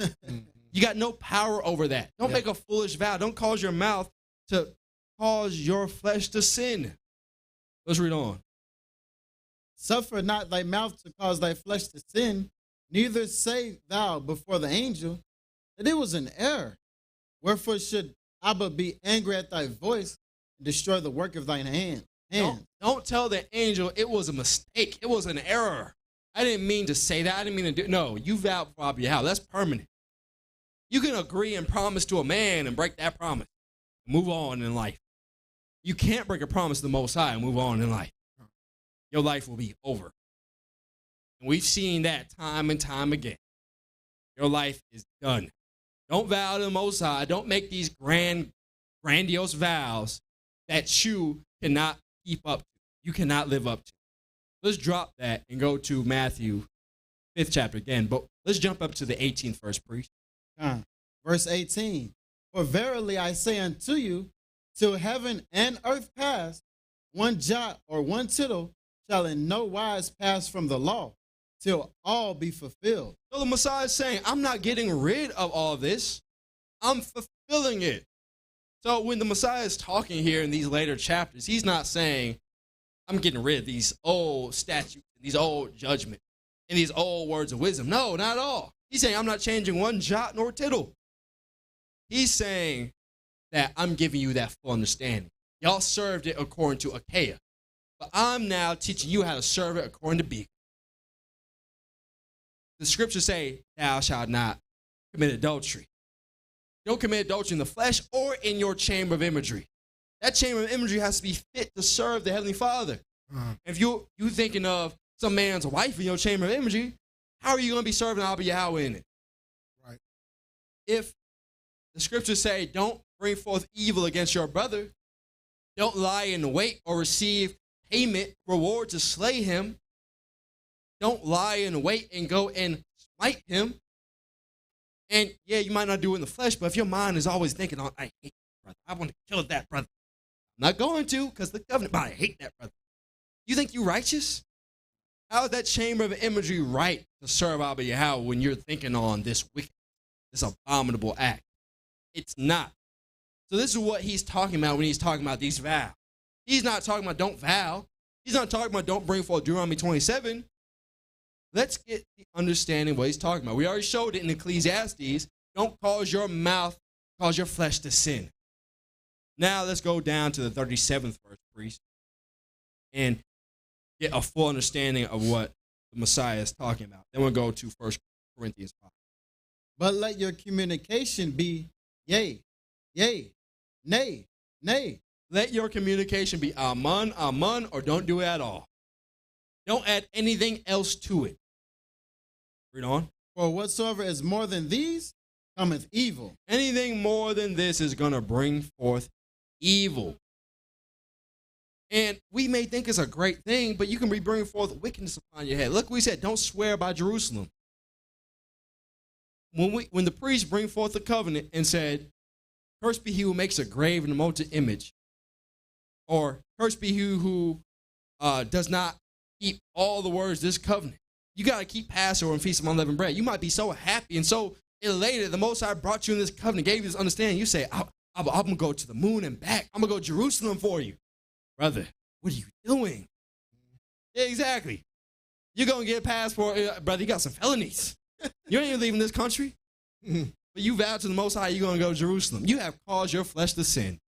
Most High said, brother, where is my Hajj to Jerusalem? Now Satan has I got him, tricked him. Don't say, but as long as Jerusalem stands, I will be the best and greatest in the covenant. Well, the Most High said, I'm changing this Jerusalem to the new Jerusalem. Screwed up. I vowed by old Jerusalem. Brother, just say yes or no. Just say amen to doing it, and that's it. Anything else, anything other than this is sin. So the Messiah is not saying don't vow, don't swear. He's saying don't do all this great and magnificent stuff that you see the Pharisees doing. The Pharisees are over there saying, as long as Jerusalem is great and beautiful and shining, I will be righteous. Will the Most High destroy you? You going to be wicked now? Absolutely not. Just say amen. Whatever the Most High does, you're going to follow suit. And we'll show emphatically also that Paul was doing this as well. This is once again after the crucifixion of the Messiah, after he had died. And he's still bringing people into this covenant the same way that Moses did it. Let's go to 1 Corinthians 5, priest, and we'll start in the first person. If you grab Deuteronomy 27, priest Uriah. It is reported commonly that there is fornication among you, and such fornication as it not so much as named among the Gentiles, that one should have his father's wife. And ye are puffed up, and have not rather mourned that he had done this deed might be taken away from among you. For I verily, as absent in body, but present in spirit, have judged already, as though I were present, concerning him that hath done this deed. So Paul has heard report that these men of the church of Corinth, some of them were grabbing their father's wife and bragging about it, saying, look how much fun I got. Look at what I got going on. And Paul is like, this is disturbing, brothers. You are puffed up. The Most High would have been merciful unto you if you mourned. You are braggadocious. You are proud. You are celebrating this wicked, vile act. I brought some judgment upon you. I'm about to judge as if I was there present. Let's read on. Verse 4. In the name of Yahushua the Messiah, our Lord, when ye have gathered together my spirit with the power of the Most High, Yahushua the Messiah, our Lord. So he's saying by the power of the Messiah, the Prince, this is the judgment. Read on. Verse 5. To deliver such as one unto Satan. Give him that anathema maranatha. Remove him from the light of Yahweh and put him into utter darkness. Why? Because he broke the covenant. Why would Paul do that? Let's hold that, priest. Let's go to Deuteronomy 27. Let's pick up in the 20th verse. Why did Paul have the authority and the power to do this? Deuteronomy 27 and 20. Cursed be he that lieth with his father's wife. Cursed be he that takes his father's wife. This is exactly what the brothers in Corinth were doing. And what did they say after that? Amen. Amen. The brothers in Corinth said, Amen. I ain't going to take my father's wife. And 5 years later, let me take my father's wife. Brother, you don't remember these vows you made? Ain't no salvation for you now. Yeah. You entered into the covenant, showing you Paul was a great apostle of the Messiah. You think he's going off? There's some brothers who think that. I'm telling you, Paul ain't going off. Paul is doing exactly what we've been charged to do. He brought them into the covenant and said, by the power of the Messiah, the Prince, by the blood which he shed, you shall say Amen to Deuteronomy 27. Let's read it from the top. And they said Amen to each point, and they were consecrated according to, or similar to how Moses did it, but not according to his covenant, according to this divine heavenly covenant. And so they agreed, if I ever lay with my father's wife, and I don't come and give my trespass, or I don't come and make atonement for it, I don't repent from that, I will be cursed. And Paul said, brother, you don't remember this? I'm bringing forth judgment. Not by the power of Moses, but the power of the Messiah, the Prince. Here's the judgment. You are cursed. You are separated from Abba Yahweh. Let's read on. Can I add something for you? Yeah, absolutely. And this wasn't a one-time occurrence. He said reported commonly. Yeah. None of the leadership of that church there was dealing with it, and they were allowing this to happen. And like we said, not giving up any sin or trespass offerings, but it got to a point like a judgment was made in spirit to deal with it the way Paul is dealing with it now. Absolutely. And so, as we see, he was consecrating them, and he had that authority because they entered into that oath and that covenant. And like you said, we're doing it consistently, puffed up. And this is why, like we talk about, priesthood here doesn't just swing that sword willy-nilly. Brother, you lied, chop you off. No. Are you making this a pattern? Are you filled with sin? Are you not removing sin from you? Well, I don't want sin to infect the rest of the brother. This is like a cancer.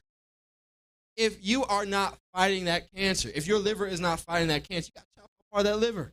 And cast up. If you got a kidney that ain't working, and it ain't fighting off that cancer, you got to cut one of them out. It's better to be alive with one kidney than it is to be in the grave with both of them. Cut one out and live. Or as the Messiah said, it's better to be maimed in heaven than to be whole in hell. You got a brother over here bringing forth sin and iniquity. That's your brother. You love him. Brother, you got sin on you. You got a choice. You can fight that sin, or you can get out of here. I love you like a brother. We've been through tough times and good times. We celebrating the feast together, but brother, you off. You tripping. Get that sin out of you. And if he doesn't do it, nah, brother, you off. You wicked. All right, here's the judgment. Like Paul said, deliver him unto Satan. You made some vows. You said, I'll munge each of those points. And now you are perverting the judgment of the stranger and the fatherless. You are smiting your brother secretly. You're taking reward to slay an innocent person. You're doing all these things the Most High said not to do. You have set up an idol in your house. Get out of here, brother. I don't want that sin amongst the rest of the congregation. Once again, clear evidence. Paul was doing the same thing. If he didn't have them agree to these points, he wouldn't have the authority to deliver them to Satan. It would have been on Paul because he didn't tell them. But they knew. They still went awry. And so the church today is going to have the same problem. And the brothers need to have the ability to decipher clean from unclean, to remove the wickedness and bring forth righteousness into the camp. Let's read on, priest, in 1 Chronicles 5. And if you will get Hebrews 10:28, priest, as we start to close down the class. Continuing in verse 5. To deliver such and one unto Satan for the destruction of the flesh, that the spirit may be saved in the day of Yahweh the Messiah. Not his spirit. His spirit is already gone. But the spirit that's in the church, the spirit that's in the body of the Messiah, the Prince. You got this dark presence here. It's going to taint the rest of it. Cancer's whole job is to spread. A virus' job is to spread. A virus isn't content with, I just got these 2 cells and they're going to die off when they get old. No. Y'all got to get together and make more. And make more until you take over this body and destroy it. Then we'll hop out and go to the next one. Now, I'd rather cut that off, get rid of it so the whole body can be preserved. Let's read on. Verse 6. And once again, that's the whole MO of Satan. I'm going to destroy you little by little so that there's none of you left when the Messiah comes. He's like, man, I got nobody from Adam to choose from. All right, Satan, come back up. Okay. Yeah, exactly. Well, you wish, though. That ain't how it's going to happen. We got to be strong men like Paul. No, I love you, brother. We had some good times together. You better get on out of here. Don't let the doorknob hit you. Let's read on. Verse 6. Your glorying is not good. Know ye not that a little leaven leaveneth the whole lump? A little leaven. It can be a little thing. You see somebody talking some foolishness, and it might sound small.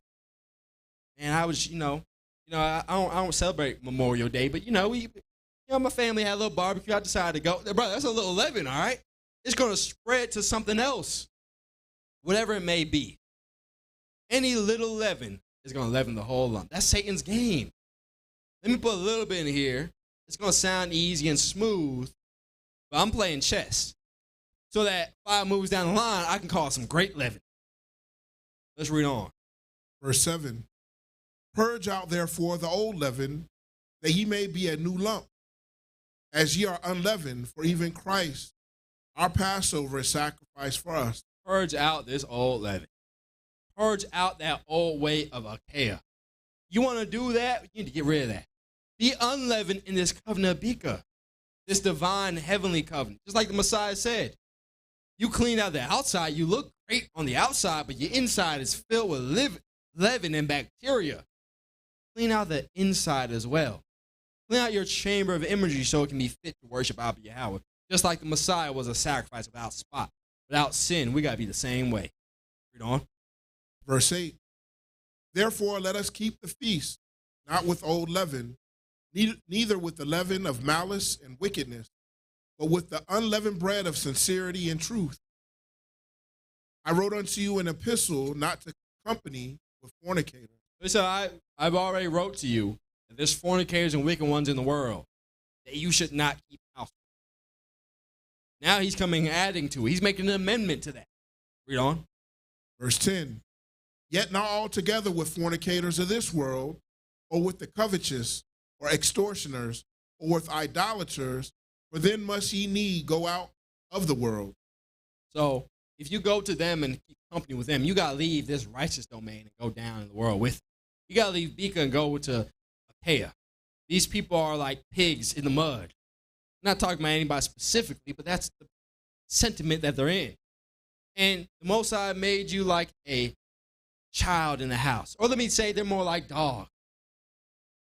Going in the yard and rolling around the grass. And the Most High raised you up from that level and said, come in the house. Sit here and eat of my table. And you going back to the dog pen? You going back to the dog cage and eating kibbles and bits? What are you doing?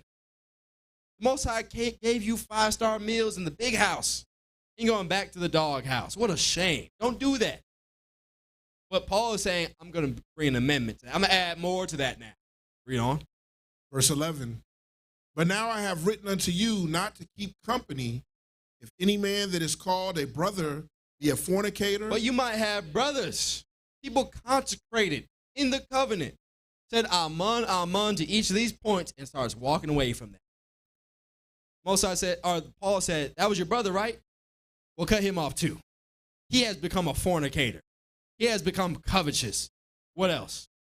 Or an idolater. He has become an idolater. He has set up idols in the temple of Abba Yahweh, or in his chamber of imagery. Read on. Or a railer, or a drunkard, or an extortioner, with such as and one not to eat. With such man, do not eat. Because he said, amen, just like you. And now he's bringing in 11 to the camp? Absolutely not. Whether you got to stop that or we're going to stop you. Let's read on. Verse 12. For what I have to do to judge them also that are without, do not ye judge them that are within, but them that are without Abba judgeth. So he said, Abba's going to judge those that are out on the outside. We don't need to bring no judgment on them. That's the Most High's job. But we're charged to govern the people within. Just like Paul said, I brought some judgment on you. He's saying, I'm going to bring some judgment on them too. I'm going to bring some judgment on you because this is the domain the Most High gave us to govern. We need to stand up like bold men, like Judas Maccabeus, like Matthias, like his brother Simon, and be a bold lion for the covenant of Biqa. Our history is all about the shortcomings that we've had in the covenant of Achaia. Most High forbid we let somebody bring those shortcomings into the covenant of Biqa. If you want to serve that physical covenant, go ahead and do that outside the gates. You can do whatever you want outside, but in here, you're going to serve the Most High. Let's read on. Continuing in verse 13. Therefore, put away from among yourselves that wicked person. Put away yourself that wicked person. Once again, he said amen, amen to each point. He has less of an excuse than the people in the world. The people in the world got an excuse. I didn't make that covenant. But you made that covenant and you still walked away from it, put that brother away from it. Get him out of here and send him back unto Satan. Let's move on. Let's close this down with Hebrews 10:28. We'll pick it up right there, priest. He that despised Moses' law died without mercy under 2 or 3 witnesses. Of how much sore punishment? So we talked about Achan. We didn't go and cover it, but we talked about him. Most High sent forth Joshua and brought forth witnesses, and they all said, and they showed that, and he professed it, that he brought this wicked Babylonian garment, and he ended up engaging that idolatry and that abomination. And then they punished him severely. First of all, they sent some stones upside his head. They brought his wife and his children and sent some stones upside their head. Then brought forth his cattle and killed them too. And then brought everything he had, put in a pit, and burnt it in fire. Burnt all those things that he brought that were abominable and burnt it in fire. This is that severe Mosaic punishment. Let's read on. That's that without that mercy. No mercy for breaking that covenant of Achaia. Let's read on. Of how much sore punishment, suppose ye, shall he be thought worthy who hath trodden under foot the son of Abiyahawa, and hath counted the blood of the covenant wherewith he was sanctified an unholy thing, and hath done despite unto the Spirit of grace. And done despite unto the Spirit of grace. How much more sore punishment do you suppose he shall be worthy? As we brought up in the previous class, how the Messiah said the sons of Nineveh converted when they saw Jonah. They saw earthly things and were converted. Sheba saw earthly things and was converted by Solomon. And the Messiah said, a greater than he is here. The Spirit of grace is here. The covenant of Biqa is here. They saw the covenant of Achaia and wanted to receive the blessings of Biqa. But you have Biqa in front of you and you ain't receiving it? How much sore punishment you suppose ye him shall be worthy? How much sore punishment you think shall be worthy unto those that do despite unto the Spirit of grace, that have received it and did not take full advantage of it and enter into his covenant? It shall be a sore punishment upon them. And so we must do it. It is high time for us to awake out of sleep. It is high time for us to forsake the carnality. Since the Messiah consecrated, it's been here and it's been activated. And we are to engage in it. We are to bring forth the consecration just like our forefathers did. It wasn't enough to do it once. You had to do it all the time. Any brother or sister that has not engaged in that consecration, you must come and do it. You partake in this covenant of Biqa. If you want that reward, as we already read in Revelations, you shall be rewarded according to your work. If you worked in the physical, you shall be rewarded according to the physical. And there's many things that you are not going to achieve in that physical covenant. There are many things that you will not do. Most High told us you need to come to Jerusalem 3 times a year. Where's your Jerusalem? Where's your physical Jerusalem? Where is your physical priesthood? Where is the order of Aaron and his sons and his lineage? Where are your physical oblations? You need thousands of lambs to be offered continually. You need one in the day, one in the night, and then you need a multitude of them on every high holy day. If you are still serving the physical covenant, you're going to be judged by those works. Numbers 28, did you do that? Did you bring me a lamb in the morning and evening every day? Well, no, but you know that. I don't want to hear that. I want to hear your excuses. Did you do it or not? No, I didn't do it. Okay, let's move on to the next one. Did you bring 2 on the Shabbat? Did you bring the daily and then the extra on the day, on the morning and the evening? No, I did not. But you know, I don't want to hear the excuses, brother. Did you do it or not? You wanted to serve Moses' covenant, right? This is Moses' covenant. Or let me ask you this. Did you enter into this covenant Biqa? No, I didn't. I thought Moses, all right, brother, then you're going to be judged by Moses.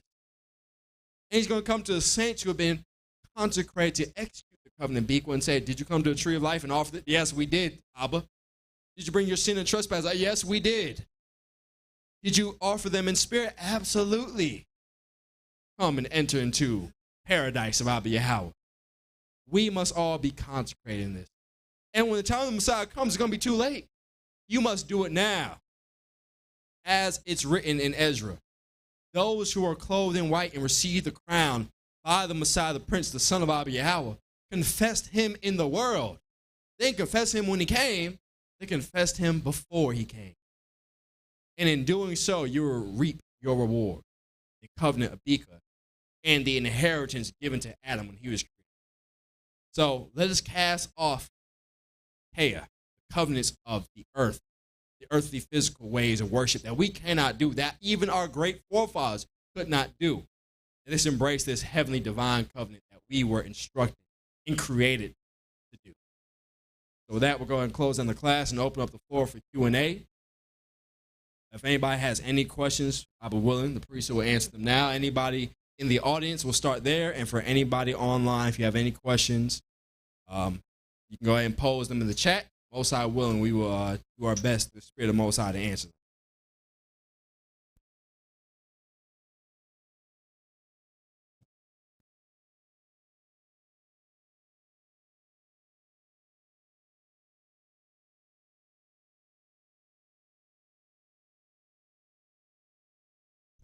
All praise. We'll give some time brothers and sisters. Put some questions online. See, a young brother got some questions in the back. Young prophet of Abba Yahweh, most I willing.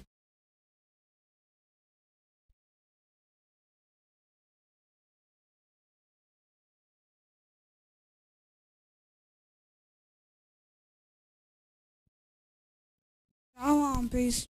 Shalom. If the devil takes if the devil takes over you and you do oblation, then you do something wicked, will the Most punish you? That's a good question. If Satan enters into you and deceives you and cause you to do an act that is sinful, will the Most High then cut you off and cast you over to Satan? Good question. And the answer is not necessarily. Depends on what you do. Now, look at what happened when we read in 1 Corinthians 5. It said they should have mourned, meaning they should have lamented that they did that and came and brought their sin and trespass offerings the Most High would have received. But it said they were puffed up. They were proud and said, look what I did. And they did it, as Priest Rasheen said, time and time again. There was no remission of sin. There was no atonement for transgression. This is what Paul said. If you sin willfully, there is no more sacrifice for sin. Once it's brought to your attention that sin is upon you, what do? You say, I'm just going to keep living with this sin. All right, you're banished. Anathema, maranatha. But if you say, oh, man, I didn't even know Satan was deceiving me for all this time. Let me get in this sin offering immediately. Let me get in these oblations immediately. The Most High will have mercy upon you. So it really depends on how you act. If you're like Cain, who had received warning, sin is at the door, brother, you better be on guard. He said, forget that.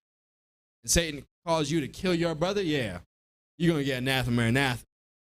But if Satan is on you heavy and you see that and you correct your mistakes, then yes, you shall be received by Yahweh and you shall not be banished and cut off. Good question. Got another question in the audience?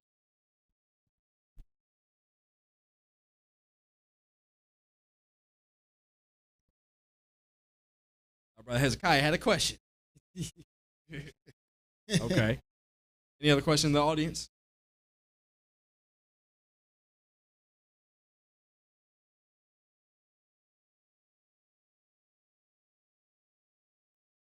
Okay. We need another mic for the sister.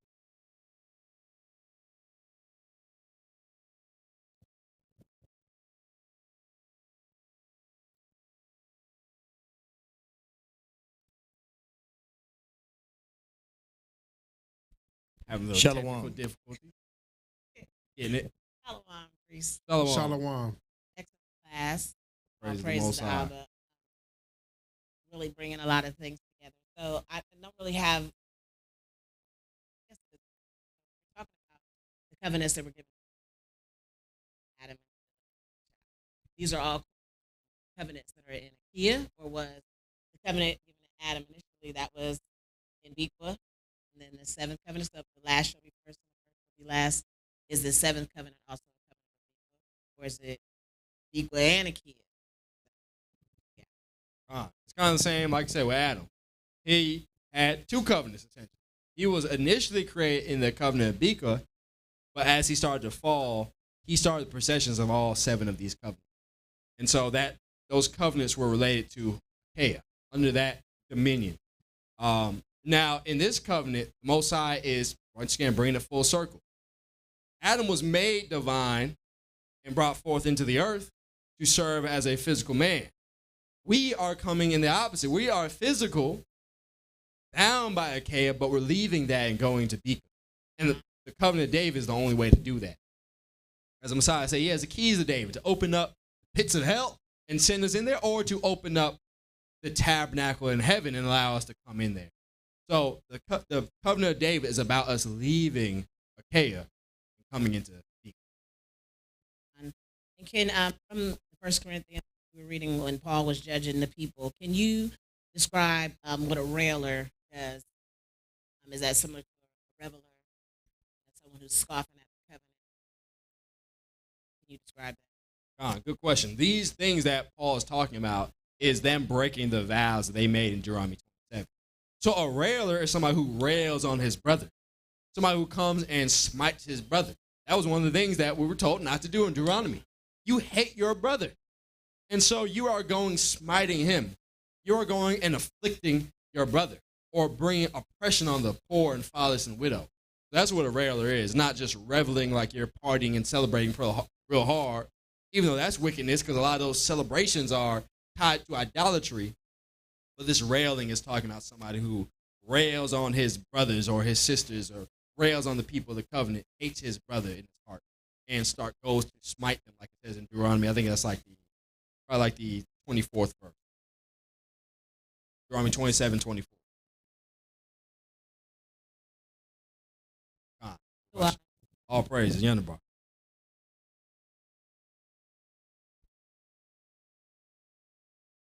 Any other questions in the audience? All right.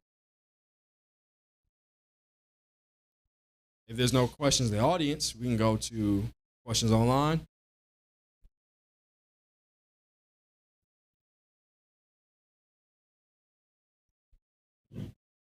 I will pose a question. Hebrews obviously embrace the sixth covenant, the Mosaic covenant, even though they are not aware of what number it is. But Christians, however, they may find themselves saying that I'm not in the sixth covenant. I'm in the covenant of Christ. What covenant do they find themselves in by default? They like the woman that he met on the mountain. You had 5 husbands and the 6th ain't your husband either. You just in no man's land doing nothing. You must come and embrace this covenant. We already showed there's clear steps to it. Debunking all the Christianity that's out there of just embrace Jesus in your heart. That means nothing. You are still bound to the covenants of Achaia.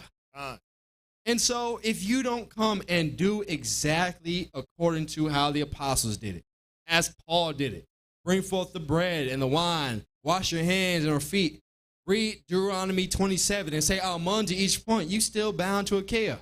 You have not embraced Biqa. So Christians that say they left the old covenant or whatever, they in the covenant of Jesus, you ain't in the covenant of nothing. You're in the covenant of Achaia, and you will remain there until if you come and make the oblations, the peace and vow offerings to be consecrated in the covenant of Biqa. I'll add to that. Covenant of Achaia, how you pronounce it, is a default covenant. So you're born in it, shaping into it.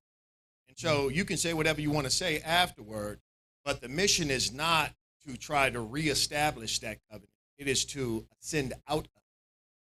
That is the covenant of constriction, as you brought out, restriction, condemnation, but Biqa is the covenant of freedom. There's only one way out of it. But there are many routes to Achaia, many routes. If you're in Islam, you're in Achaia. If you're in Christianity, Buddhism, you're in Achaia. You're all deceived. Simply what it is. Hasatan made it very appealing because he wins as long as you stay in that covenant. And we already know, we have covered it thoroughly in this class, his whole mission is to destroy every one of the offsprings of Adam, keeping them in Achaia, and let none embrace Biqa, so that he, at the very end, can be charged to get Biqa again. So we already know that that's not. And as mentioned, as promised to Adam, once he fell, all your sons are going to go through this. So if you're the offspring of Adam, which we all are, you are already born into that covenant of Achaia. If you come on this earth, you are bound by the things of the flesh. And so Satan is at your heels day and night. And what is Christianity doing for you? Is Islam teaching you how to get rid of sin? What about Buddhism? I never heard them talk about sin offerings. I never heard them talking about he even waived the peace and vow offering to consecrate the saints. If you don't do that to a T, or have the priesthood there to educate you and do it for you, then you have not achieved that, what they like to call enlightenment. You have not received that covenant of Biqa. All right, we have a first question online by Sister Misha. Amazing class, priesthood. Can you renew your consecration of Biqa? Good question. And the answer is this covenant is different than those covenants of Achaia. These were carnal people, and they had to often do this because they were going to break it. You come into Biqa, that's it. You sealed in it. You better not walk to the left or to the right. Now, you can stumble and you can slip, and the Most High may still have mercy upon you. He will have mercy upon those who he has mercy upon. But don't think it's going to be like the days of Joshua, where they went and worshiped idols and bowed down and did that X, Y, and Z and left the covenant. I don't think it's going to be like the days of Nehemiah, where they set up idols in the temple and went wayward, and you're going to come back and be like, oh, let me get back in Biqa. Nah. You eat that sacrifice again, there ain't no 7,000 years again for you. It's over with. So the answer is no, you better keep that covenant and uphold it. And when you slip and when you stumble, take advantage of the mercy of Abba Yahweh and bring forth your sin and trespass offering.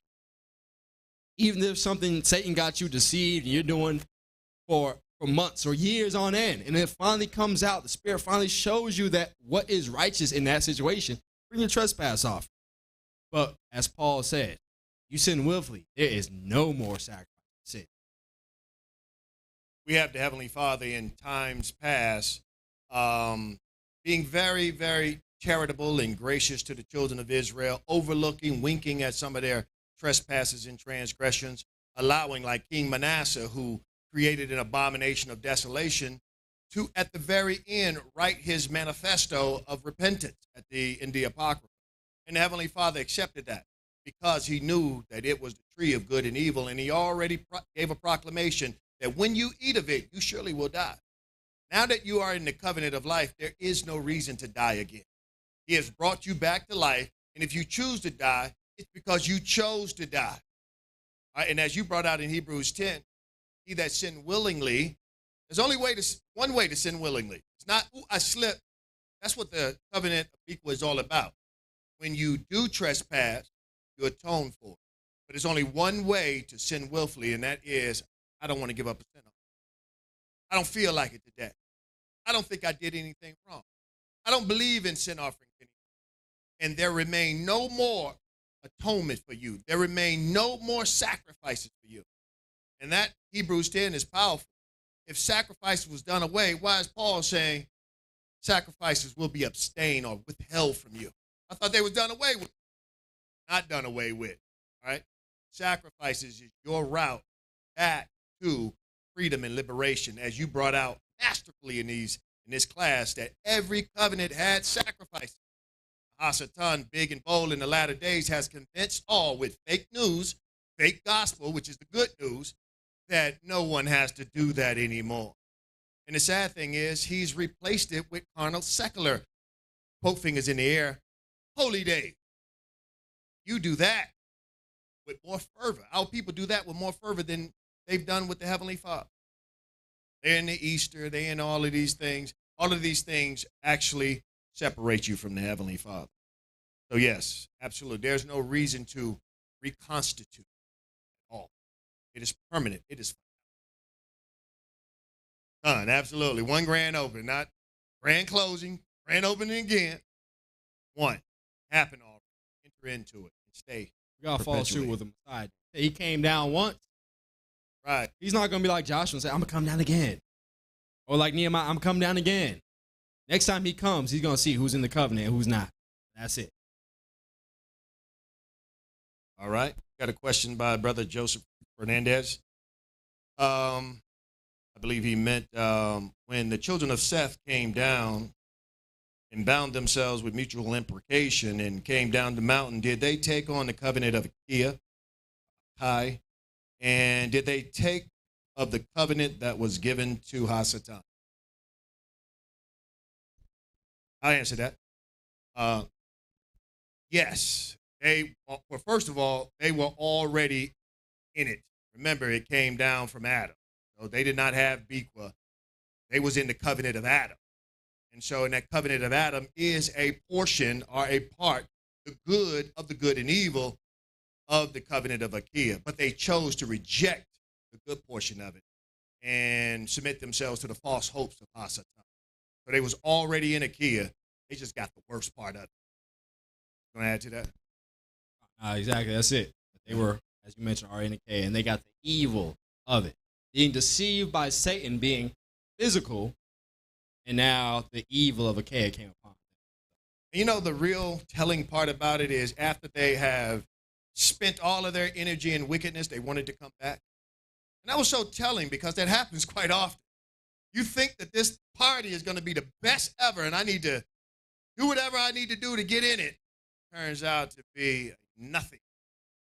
Afterward, I regret I did. Or get with this person or whatever evil, nefarious, corrupt thing it is. Afterward, you're like, I could have did without them. That's what they felt. But as we went, they wasn't allowed to come back up answering the previous question. Can you redo it? Can you cut? Heavenly Father was like, no, absolutely not. And where did they go? They went to Dudiel. And there was no atonement. There was no, can I give up an oblation? Your time to give up oblation. Oh, that was the end. Like you said, that was the a covenant of Aki according to the covenant of Adam. So that wasn't even the Adam's covenant of Biqa. And so if they couldn't come back to that, how much more shall we not leave and come back to the covenant of Biqa? All right. I guess it's a statement from Joseph Fernandez. Understood there was no repentance for those fallen watchers. And also, real quick to the brother, go back and watch the series, the first class that we did at the 50th day of the Feast of Weeks. It goes into more detail as well. All right. Yeah. Sharella. Shalom priesthood, great class. All praises be to Abba Yahweh. Shalom, all praises. My question is, in every covenant, a token given. What was Adam's token given in the covenant of Akia and the token of Biqa? That's a good question. A token is given to people on earth to remember the heavenly things. So in Biqa, you don't need a token. You are heavenly and divine. You're dwelling with the angels. What do you need to remember the angelic realm that you're already dwelling in? Now, when you're made fleshly, our flesh needs a token to look back on and say, I have not forgotten Abba Yahweh. So in Adam's physical covenant, he was given things like the golden rod as the golden altar. He was given the incense. He was given this earthly resemblance of the altar that he was serving at in heaven so he could remember it. But in heaven, you didn't need to remember that altar. You were at it. You were there. You never left it. And so there was no token of Biqa.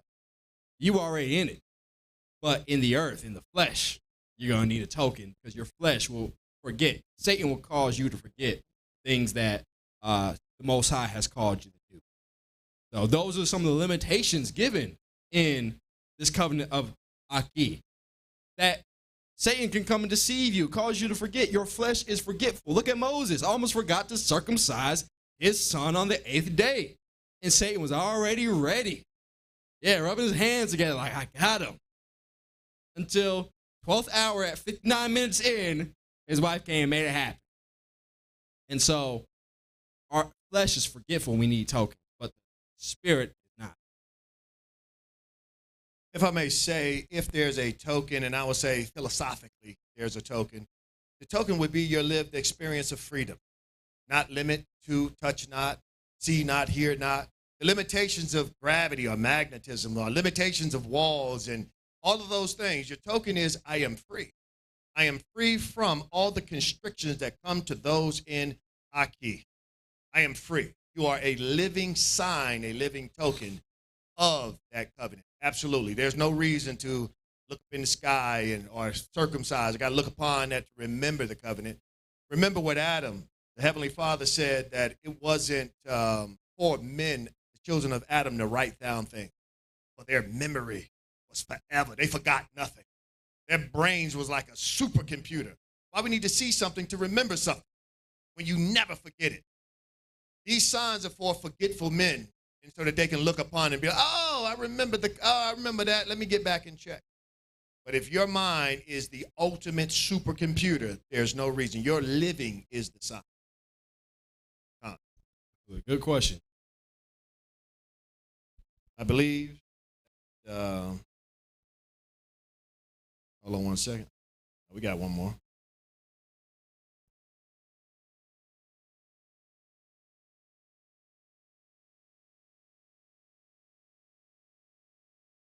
Now it's more of a statement.